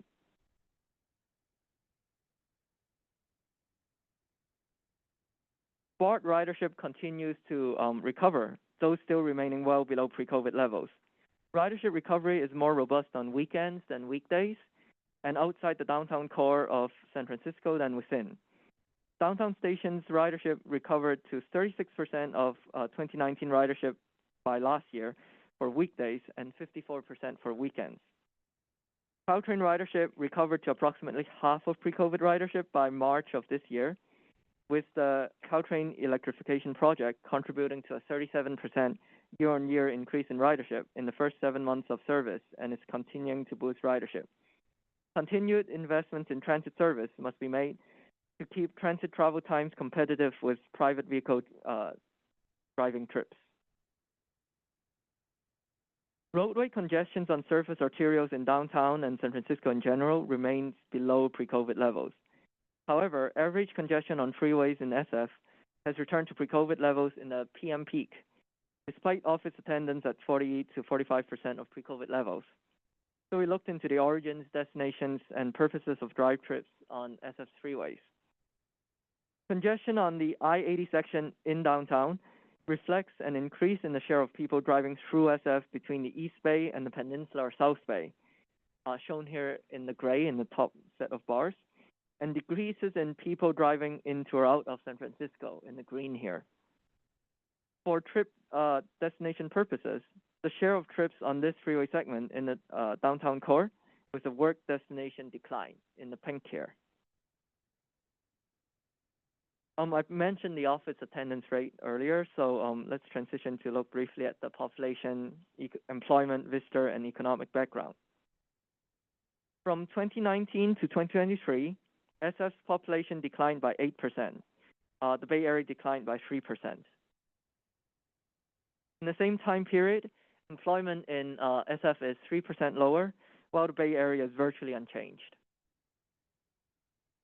Office attendance has stabilized at 40 to 45% of 2019 attendance levels by the end of last year, though recent executive orders at federal, state, and local levels have required more days in the office for government workers. Hotel and short-term rental occupancy rates are recovering, but remain well below pre-COVID levels at 60 to 65% by 2023, compared to 70 to 85% in 2019. Airport enplanements at SFO has returned to 91% of 2019 levels, while OAK and SJC are both at 76% of 2019 levels. Lastly, the drop in annual sales tax revenue in the three neighborhoods of Financial District, South Beach, south of Market, and the Tenderloin in the downtown core, which is in the dark green here, accounts for 83% of the lower sales tax revenue in SF overall between 2019 and 2023. And thank you, Member Ford, for your earlier question. So what is shown here is just 1% local portion of the sales tax. In conclusion, overall trips to downtown remain lower than pre-pandemic levels.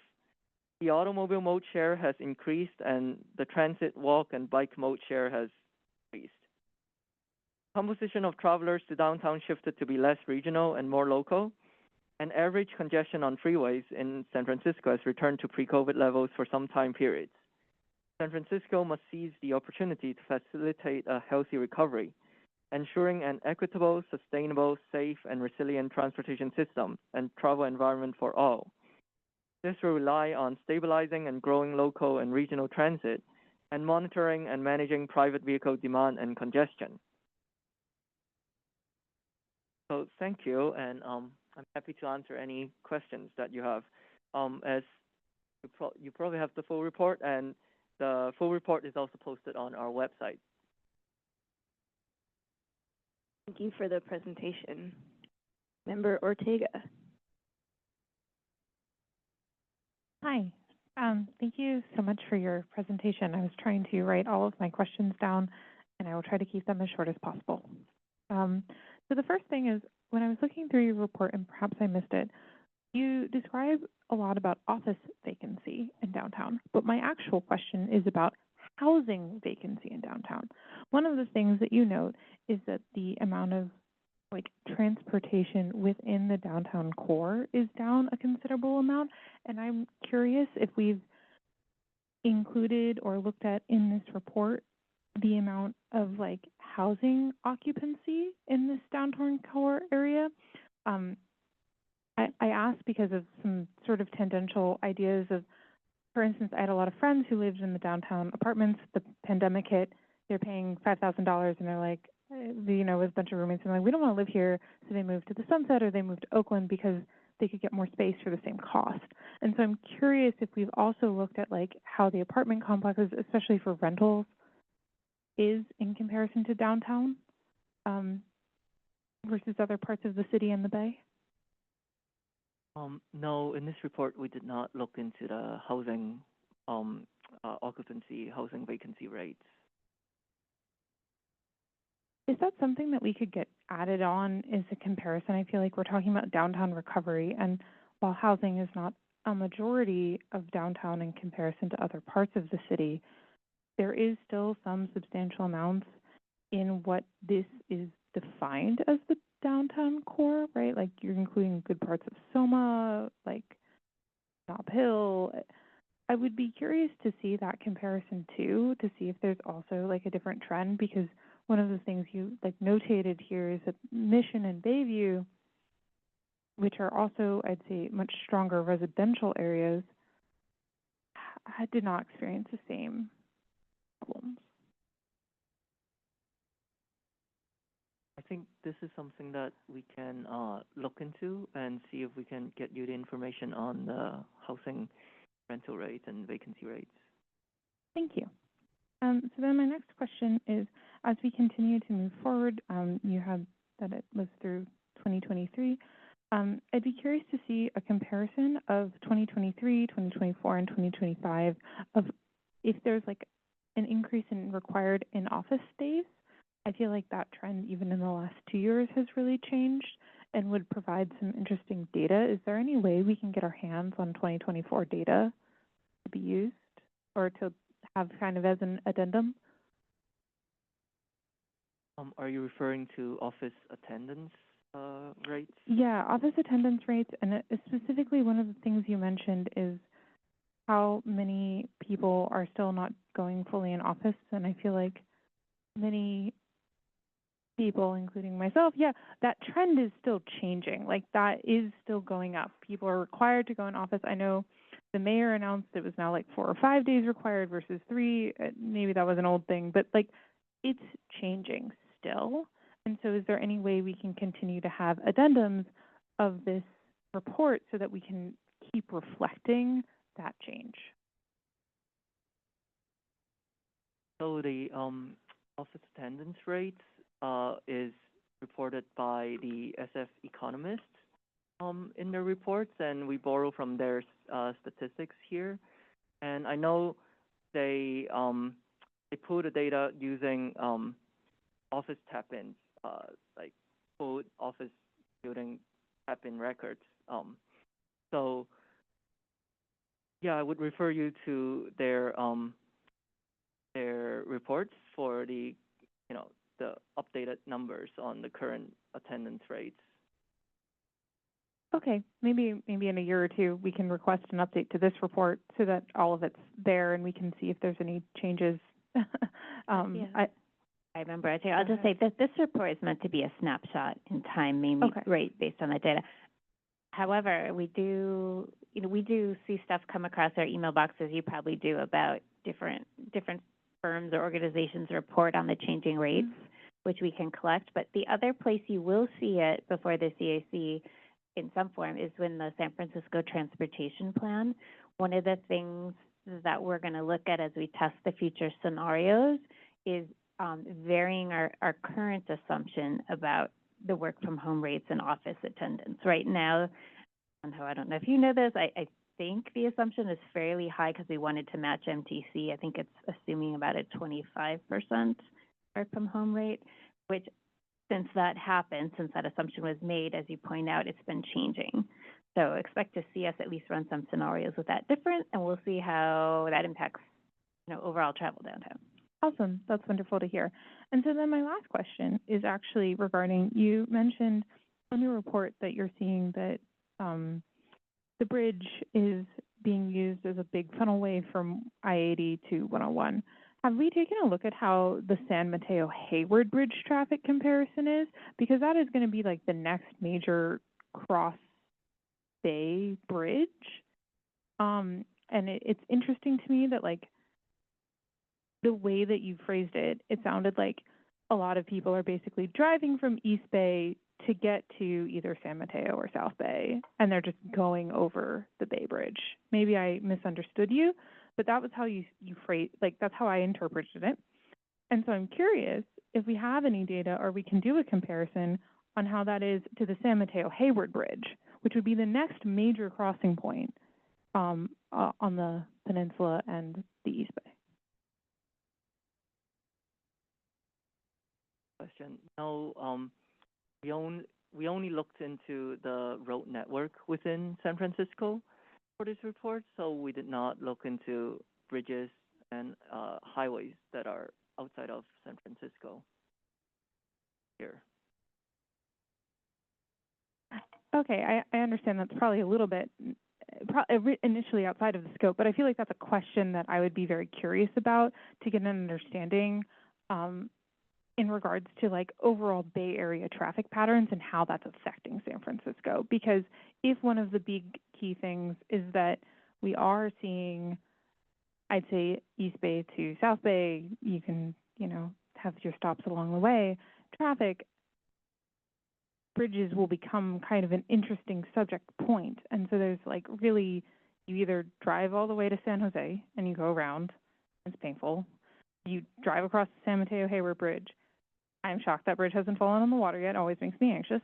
Or you have the Bay Bridge, right? Because Golden Gate Bridge is not going to, I guess you could put Golden Gate Bridge in there too, actually, to see if people are using the Golden Gate Bridge to get down to like 19th Avenue. Oh gosh, I'm forgetting the 19th Ave. Like how, like what the traffic comparison of even Golden Gate Bridge to 19th Avenue, with those only being a continuous traffic line through to the 280 highway. I guess I would be curious to see if there's a way we could get an expansion if the theory is people are commuting through the city and not stopping in the city. What is the extent of that? I'll just say one thing, and then Chun-Ho, you can jump in. MTC does have data on the congestion and volume on all of the bridges, and they can pull Golden Gate Transit, and so they've recovered differently depending on job patterns. So we can easily share that with you. I'll leave it to Chun-Ho to see if we have anything else to add to that. No, I think what Maria said about the total bridge volumes is right, but yeah, we just currently do not have analysis for other bridges within Bay Area, like this sort of analysis for that. And I would add that I think a lot of the travel that you might see in that chart, that's more through travel. The through travel being a higher share could be because there was fewer trips on these freeway segments due to COVID, and the volume just filled back up because of freed up demand. So yeah, thank you. I'd love to see those studies too, if you can send them to me. Thank you. Member Ford. Hi, thanks for the report, and I'm sorry about the tax revenue question. I guess I'm wondering to test my reading of this report, which is that cars will expand to fill the space you give it. So there's fewer cars, so then we're driving more because it's easier. The only way to get additional trips out of our transportation system is to have more non-car mode share, because of the cars expand to fill the space. Once the space is full, you're done. And the reason we don't have more of those non-car trips, like transit and active transport, is basically an employment story. That we just have fewer total jobs, and the jobs that we have are more likely to be at home. And if we wanted to look at economic recovery, transit revenue recovery, like anything else, it's ultimately, at the end of the day, a job question. Is that a fair conclusion? What we're all kind of talking around the edge of the issue here when we're saying, okay, what revenue measure or whatever. Ultimately, we want more employers to be in downtown San Francisco, and we want those employers to have their people coming into the office. Or is there anything else to it? thanks, Member Ford, for your observation. I think the other thing that we noticed, and I briefly mentioned this in the slide about BART, is that the recovery is higher in the neighborhoods than within downtown, and also recovery on, I think, all transit systems is better. Well, at least on Muni and BART is better on the weekends than on weekdays. And that's kind of indicating that people are making trips non-work trips. At a like the recovery in non-work trips is higher than the recovery in work trips. So it's not necessarily just employment numbers or work from home numbers that could boost trip numbers for transit systems or other modes. Neighborhood activities is also one thing that is boosting trip numbers. I would also add your conversations are great. They're actually making us geek out on that. There just is no perfect data set, but as an aside. But we do know there is some level still of folks who are just less comfortable taking transit now, right, who might have before for various reasons. And so that is another way at the margin where some of these other improvements we're making will hopefully draw some folks back or attract some new riders.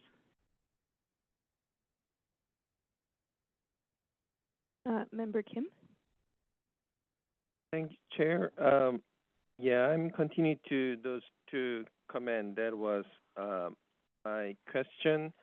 So if we see downtown tree proposed, meal social recreation 26.2 is up to 36.9, and shop med 20.7%, 25.5, and home 26 to 31. So we already mentioned still there's a huge demand for the non-work.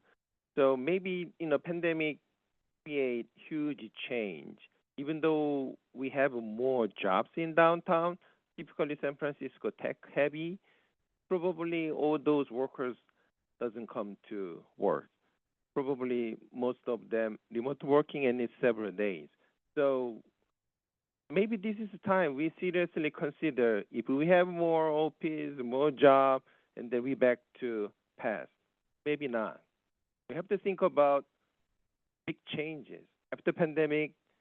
So transit before main purpose is commute the people to the work, but not anymore.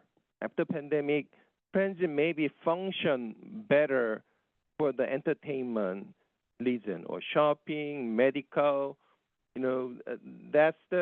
So this data shows transportation agency. Maybe this is time we have to focusing on non-work demand, especially meal, social, medical, shop, entertainment. So Mr. John mentions even part. Weekend has a higher demand than weekdays. So I want to make a comment that one. The second question is, here's a report, trip mode to downtown transit, 27% to 20 to lower, and auto 25%, around 24%, 36. What is the interpretation why transit mode decreased and auto increased? We already know there's a work, but other than work, what's the interpretations? You mentioned that about the BART weekend versus weekday. So it's the recovery that's higher in the weekend. Weekday numbers are still higher than weekend numbers. Okay, got it. As to your question about the modes, to make sure I understand correctly, you're asking how come the automobile mode share has increased while the transit mode share has decreased?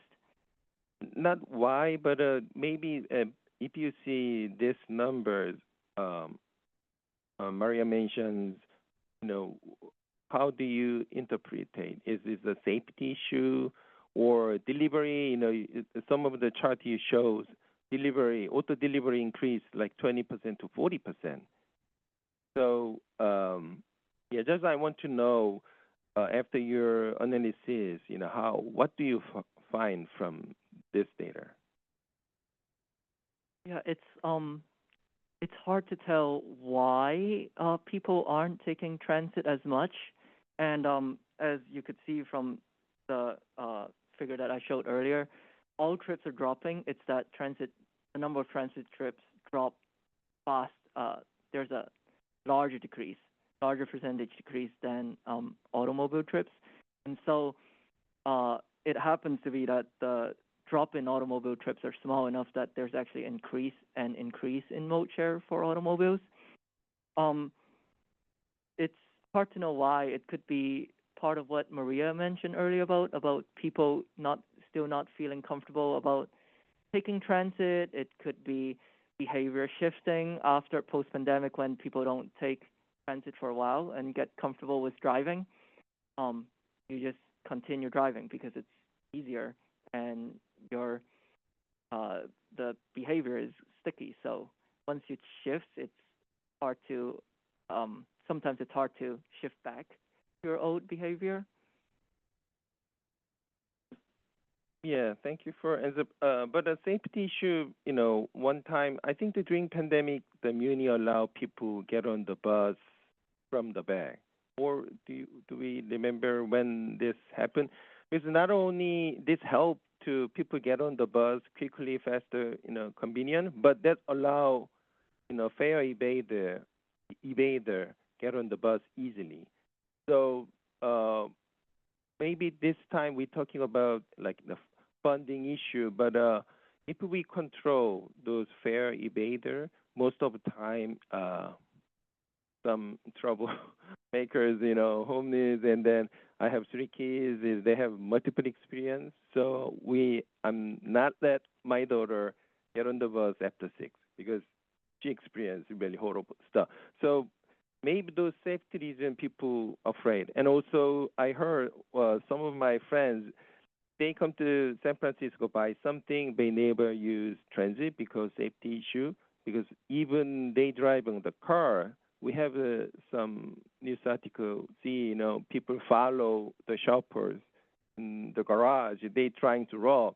So this is a serious issue. So maybe we're really focusing on how can we regain safety on the transit, especially public transit. Maybe more than we expected, people willing to use it, but safety reason, they don't want to. And then the last question is freeway trip, auto trip, I-80, almost close to pre-pandemic level you mentioned, but trip origination, non-San Francisco increase. Am I correct, right? Yes, the share of trips on that freeway segment, the share of trips cutting through SF is higher.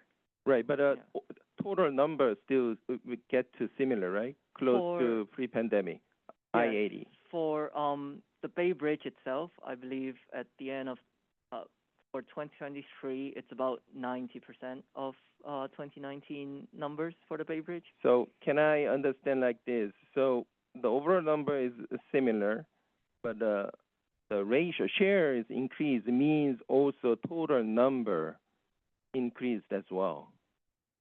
And you should clarify that. Correct me if I'm wrong. I think we're saying that it's 90% of pre-pandemic member camp. It's just for 1 hour in the peak period. Is that right, Chanu?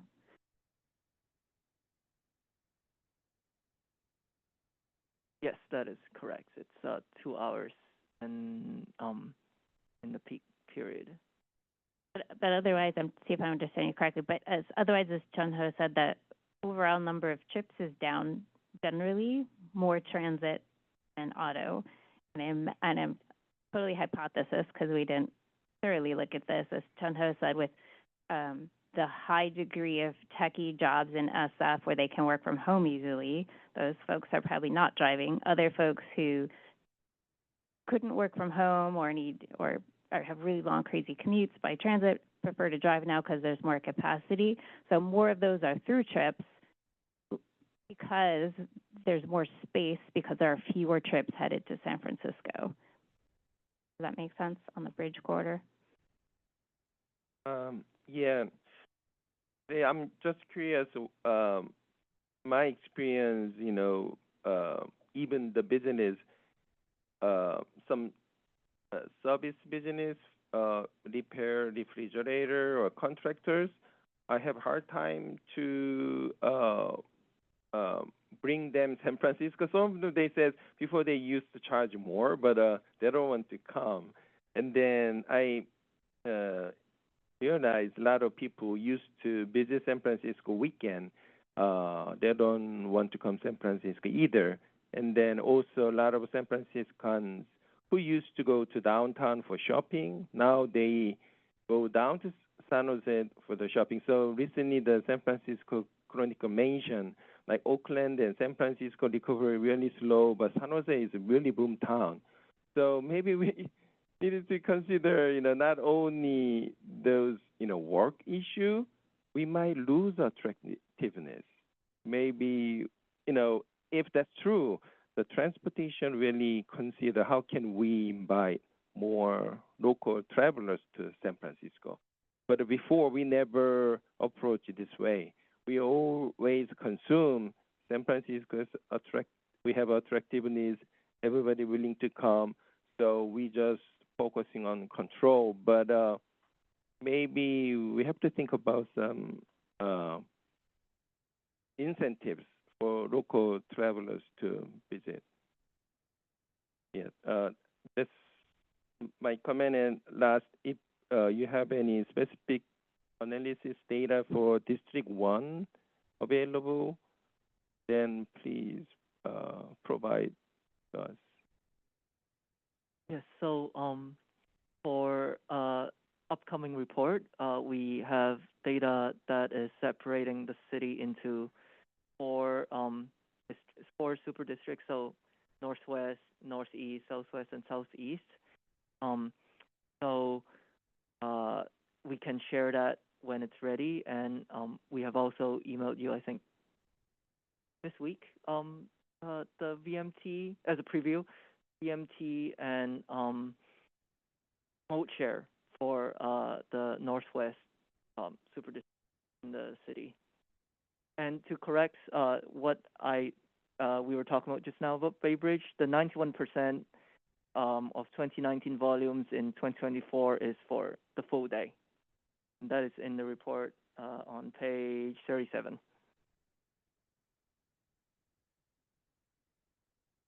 Member Bars.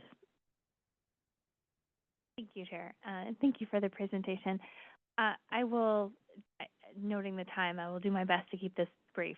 So, just quick technical question: you combined walk and bike together everywhere. Why? Yes, we combine walk and bike as active modes because of the number of arrows that would be in that graph, and bike is quite a small mode share, and it just made the graph really hard to read. So, for presentation purposes, we combined those two modes. Yeah, is it possible to? The reason why I ask is just that I feel like I've read stories about other cities. I'm thinking of New York, where like the bike mode share went up, and which was restriction to, like, say, the transit mode share, which I don't know if that happened. I'm just genuinely curious to know, like, if we were to split those two things, how would they be different? So if you have them separate in any form, I'd love to look at them. Yes, we can email you. We can be in touch later about the modes that are separated. We do have the raw data. Okay, cool. And then I really appreciated Member Ford's comment trying to, like, look at the big picture story from understanding this data. And I have a slightly different version that I'd love to bounce off of you, which is, one way to think about this is, as you said, Member Ford, a job story where, like, we just total numbers of jobs are down. The easiest mode for a lot of people is driving. That's going to fill up first. The reason why everything else is down is because driving's just filled up, and the total, right, and they're not, and lots of people who were going into work are not going into work. I think that's a very fair and interesting story. Is it at all, like, another thing I'm thinking about is this tied to the land use of downtown. Like one thing we didn't really get into is like the actual origins and destinations. It's like much more about the movement of people in the network and the different ways they do it. But like downtown is very different from a land use perspective than say my neighborhood. So like is this at all related to the fact that there just isn't very much housing downtown and there's relatively speaking a lot more housing in like my neighborhood? I mean, is that like, if we were to diversify the land use of downtown, would we have come to a different conclusion than like we just need more jobs?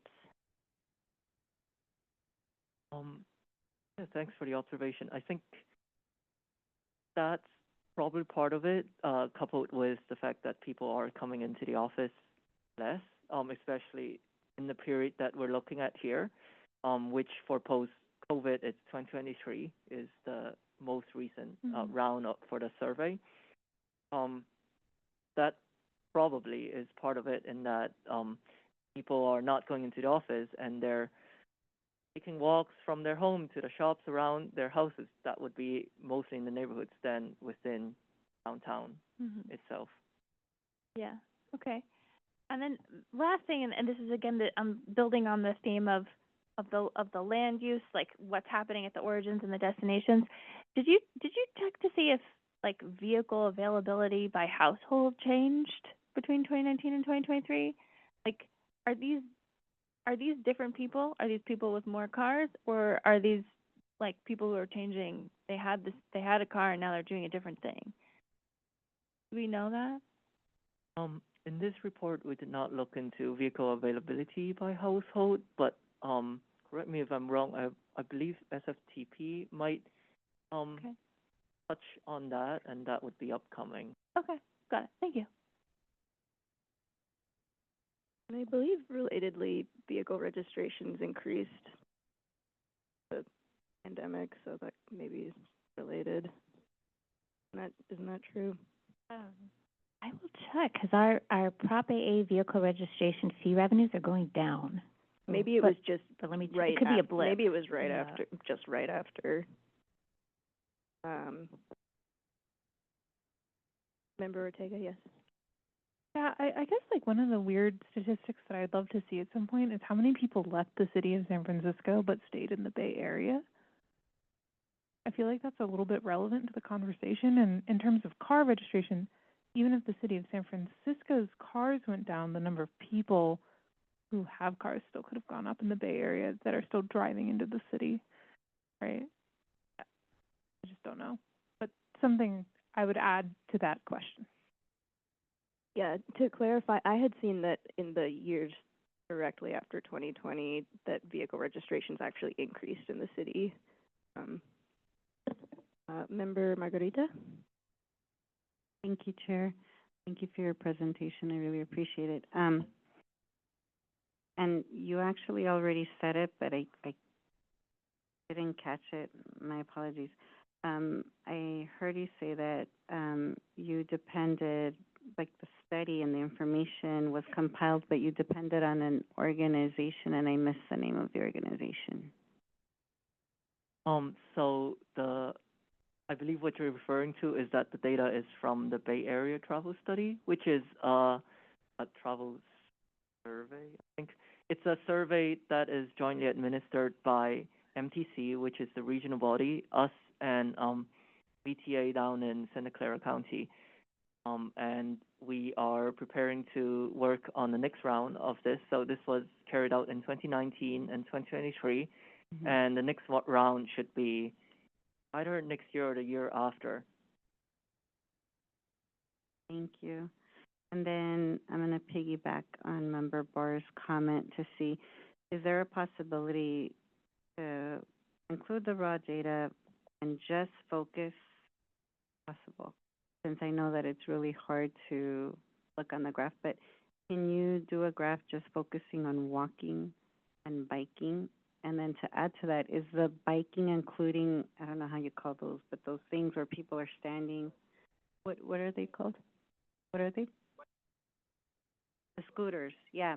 You know which ones I'm talking about? Is that included in the biking, or no, that's not even included at all? Because I visually can see that ever since they've existed, and that wasn't present many, a few years ago, right? So thank you, Maria, for noting that, if we could go back a few years, well, obviously, the usage of that transportation system has gone up dramatically because it didn't exist before.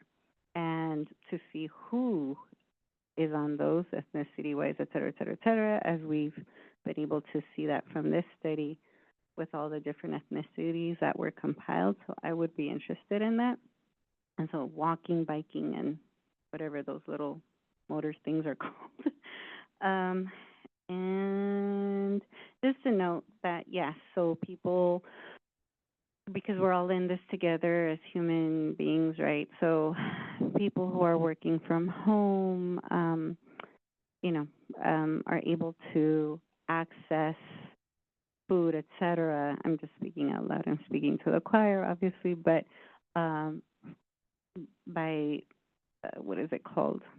Uber Eats and all those other things, who have people driving downtown to provide it for people who are working from home, who have that, beautiful privilege. And so again, we're in this together because people are being able to work from home, and good for them because it's comfortable for them and it's easy accessible, et cetera. But they do need to eat, and so we have people going into work, kind of like what Maria was talking about, going into work to the restaurants and cooking the food and driving the food and all of that. So again, we're in this together. So if we can think outside of the box so that we can continue, for everyone enjoying that privilege and look at the unity of humanity, because we need each other. So yeah, it's not necessarily a question too, it's just a comment. Thank you. Thank you for the questions and the comment. The walk bike data, yes, for sure I can provide it, and I will work with Amy and Maria to get it to the group.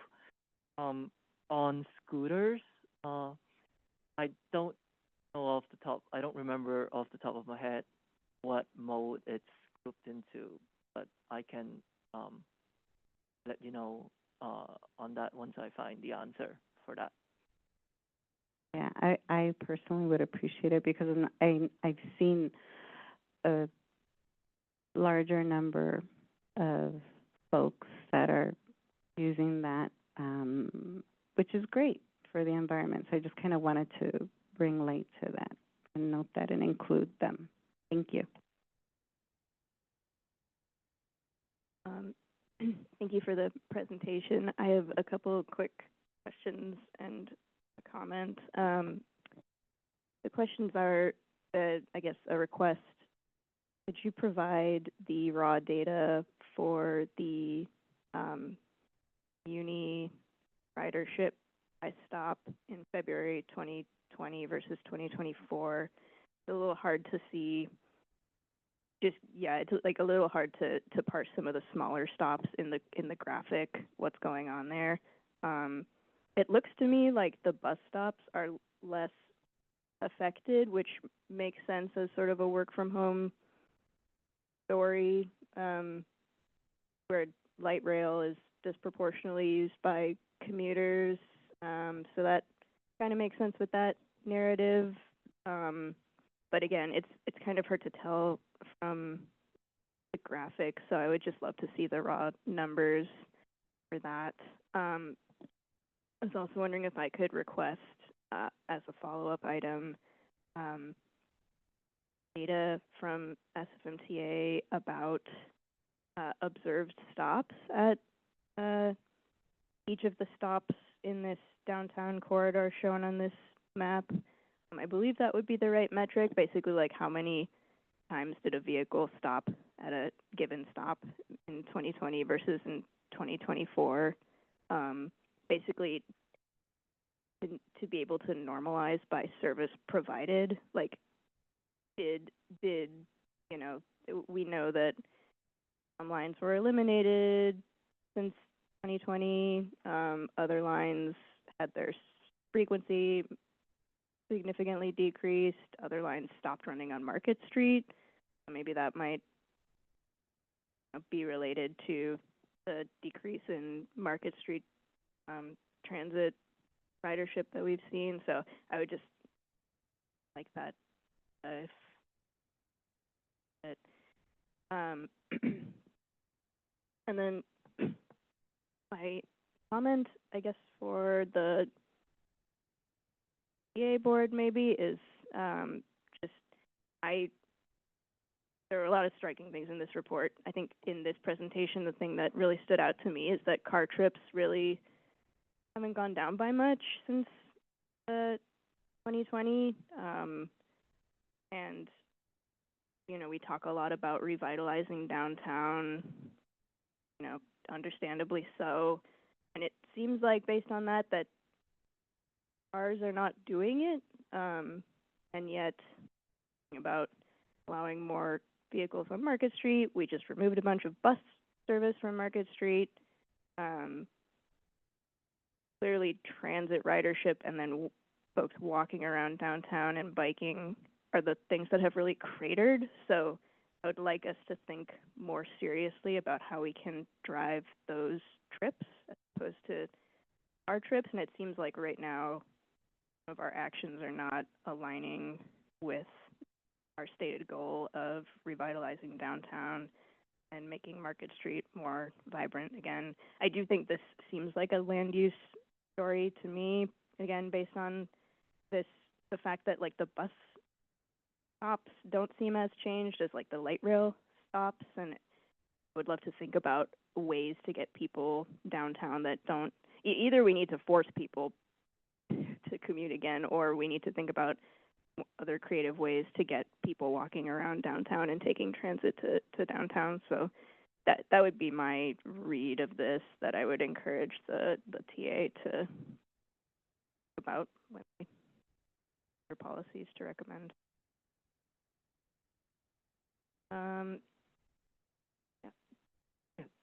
Thank you for the comment and the questions. For the raw data for that map, I'll check with SFMTA to see if share that, or and for in terms of normalizing by service provided per stop, I'll also have to check. Thank you, I really appreciate that. There are no other questions or comments from members. Is there any public comment in the room on this item?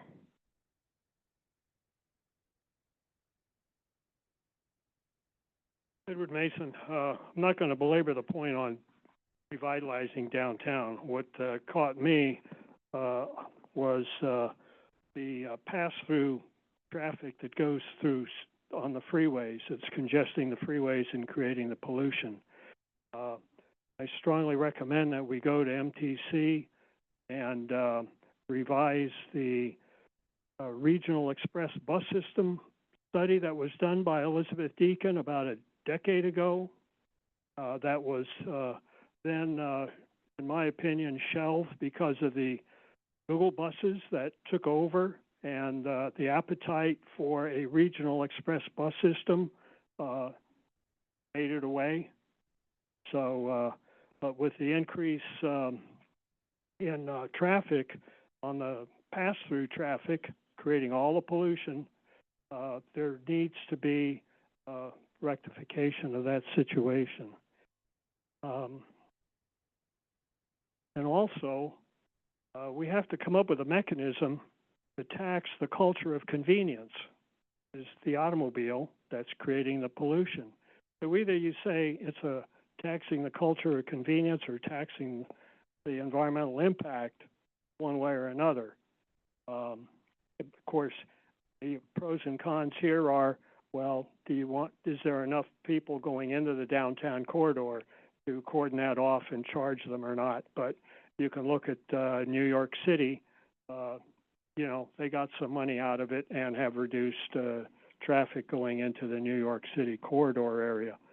So, but the bottom line is go with the revision to the regional express bus system and see if there's any validity in doing that and trying to convince people for your comment. to utilize that. Thank you.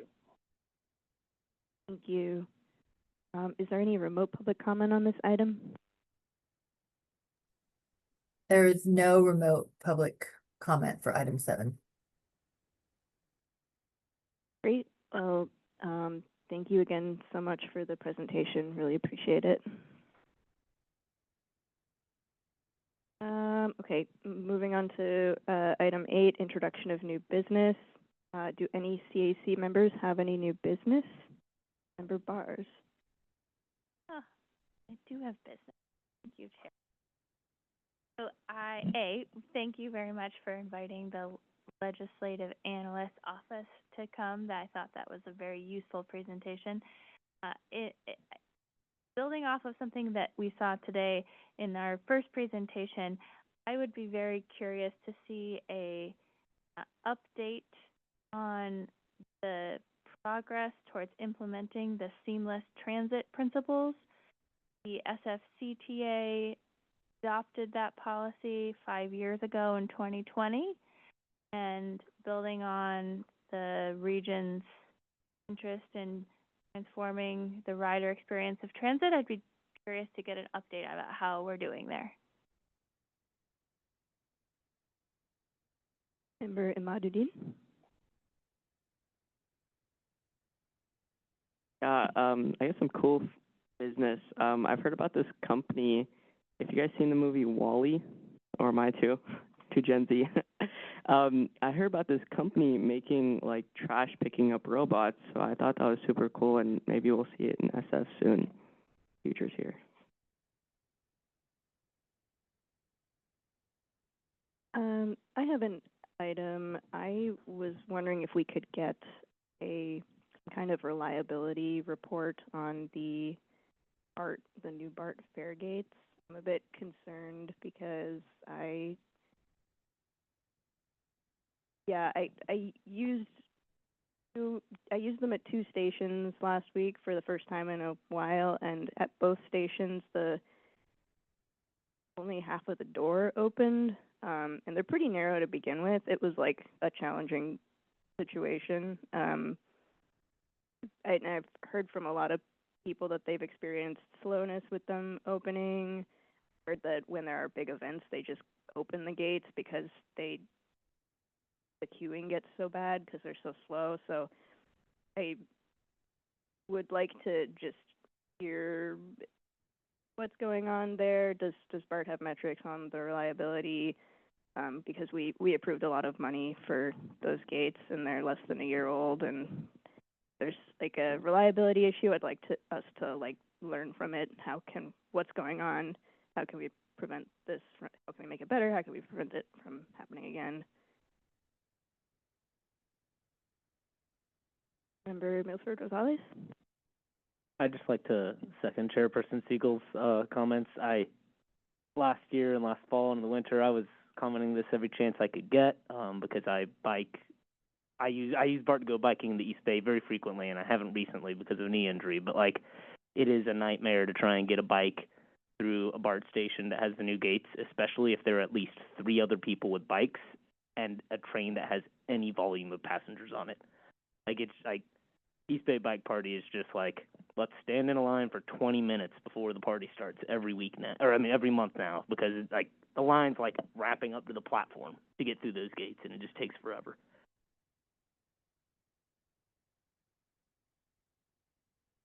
Member Bars? Yeah, I'd like to add to that. And in particular, I'd like to know what the reliability is of the disability access gate. As a mother of a small child, that's usually the gate I go through, and I have found that to not work often. So thank you. Member Ford? To further beat up the BART gate problem, I would like to know what accountability mechanisms are in the contract with the vendor for holding them to their promises, particularly as speed and latency on the clipper cap, which seems to be the part that causes the queuing. And if we can claw back some of the, I believe it was over $20 million attributed to this, I would like to see that happen.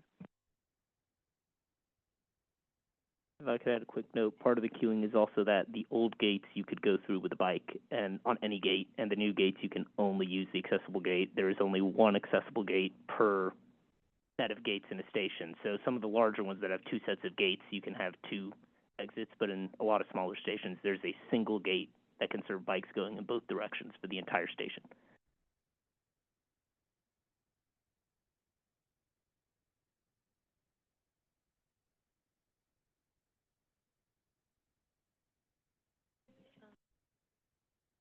Sorry, yes, I believe it's custom. I believe it's specifically to our procurement specifications. It should be in the contract that they meet, like, you know, point 1 through 277 contract specifications, because these documents are extremely detailed.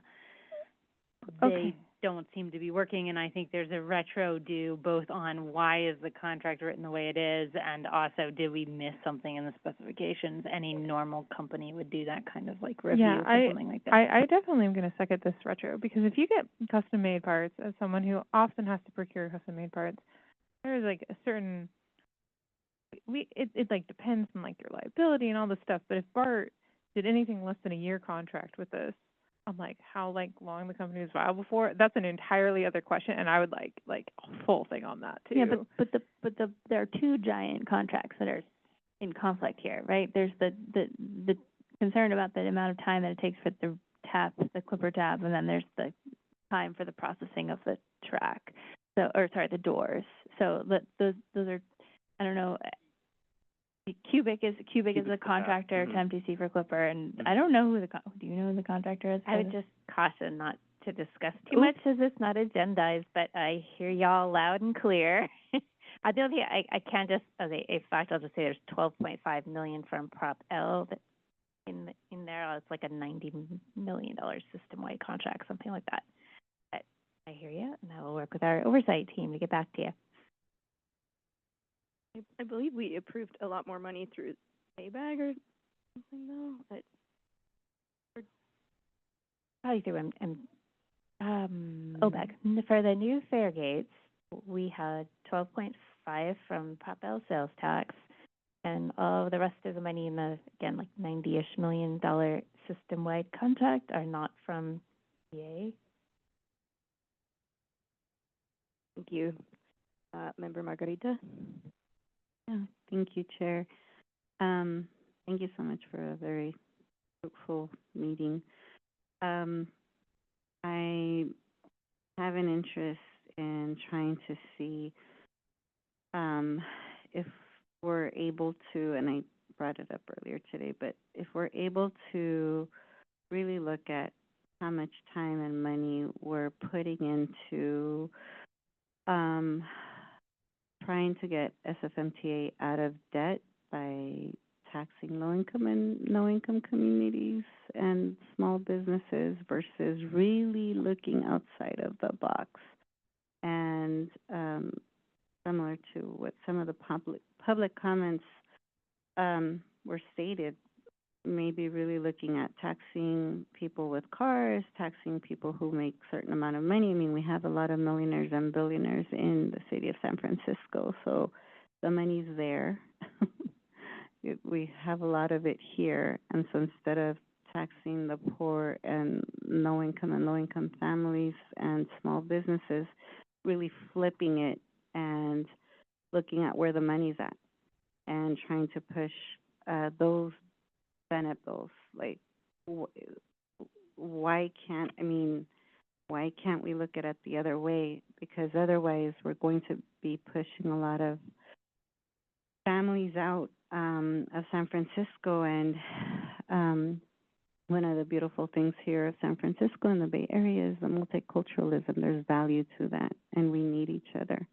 So I just kind of, again, wanted to highlight that, and I don't know how else to say it, or, you know, but for the folks who are working on these studies, et cetera, to kind of flip the chart the other way and see who we're targeting, because it's not working.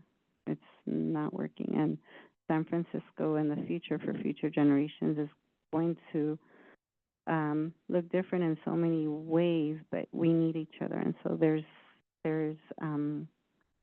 it's a good thing to work with each other versus trying to eliminate a certain population. So yeah, thank you. If there's No other new business. Is there any public comment in the room on new business? Not seeing any.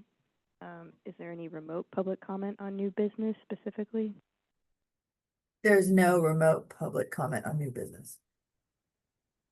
Great, then we will move on to public comment. This is general public comment on items under the Transportation Authority CAC's purview that are not otherwise agendized at this meeting. We'll take public comment in the room first. Yeah, thank you, Edward Mason. There was a fatality at 6th and Market caused by a scooter that collided with a pedestrian, and unfortunately the pedestrian is now deceased. Today, I heard on KCBS a press conference with the San Mateo Police Department, and they basically said that they're going to enforce the rules for scooters, bicycles, and everything else, basically, because they're motorized vehicles and they come under the motorized vehicle laws. My experience has been recently where scooters have come up behind me and zipped by bicycles on the sidewalk. And so I perceive this as a real problem that's germinating here in the city. So one possible solution is 65 years ago, I had to go down to City Hall and get a decal for my bicycle. And, you know, it was identified, and then you kind of thought, well, you know, maybe I ought to obey the rules and regulations because somebody, you know, can look at my fender and see that. So there has to be something done, but the proliferation is just getting outrageous. And I've seen people, young people, on a electric bike riding on the rear wheel, pulling up the front wheel and going down the street. Now that's reckless behavior. If they want to go kill themselves, that's their problem. But don't impact me and society for carrying on with their medical bills or anything. So there needs to be enforcement on this, and there needs to be some thank you for your comment done on this to figure out what to do. Thank you. Thank you for your comment. Is there any remote public comment? No remote public comments for item 9. Great. That puts us on item 10, which is adjournment. Thank you all. This meeting is now adjourned. Thanks for the great discussions.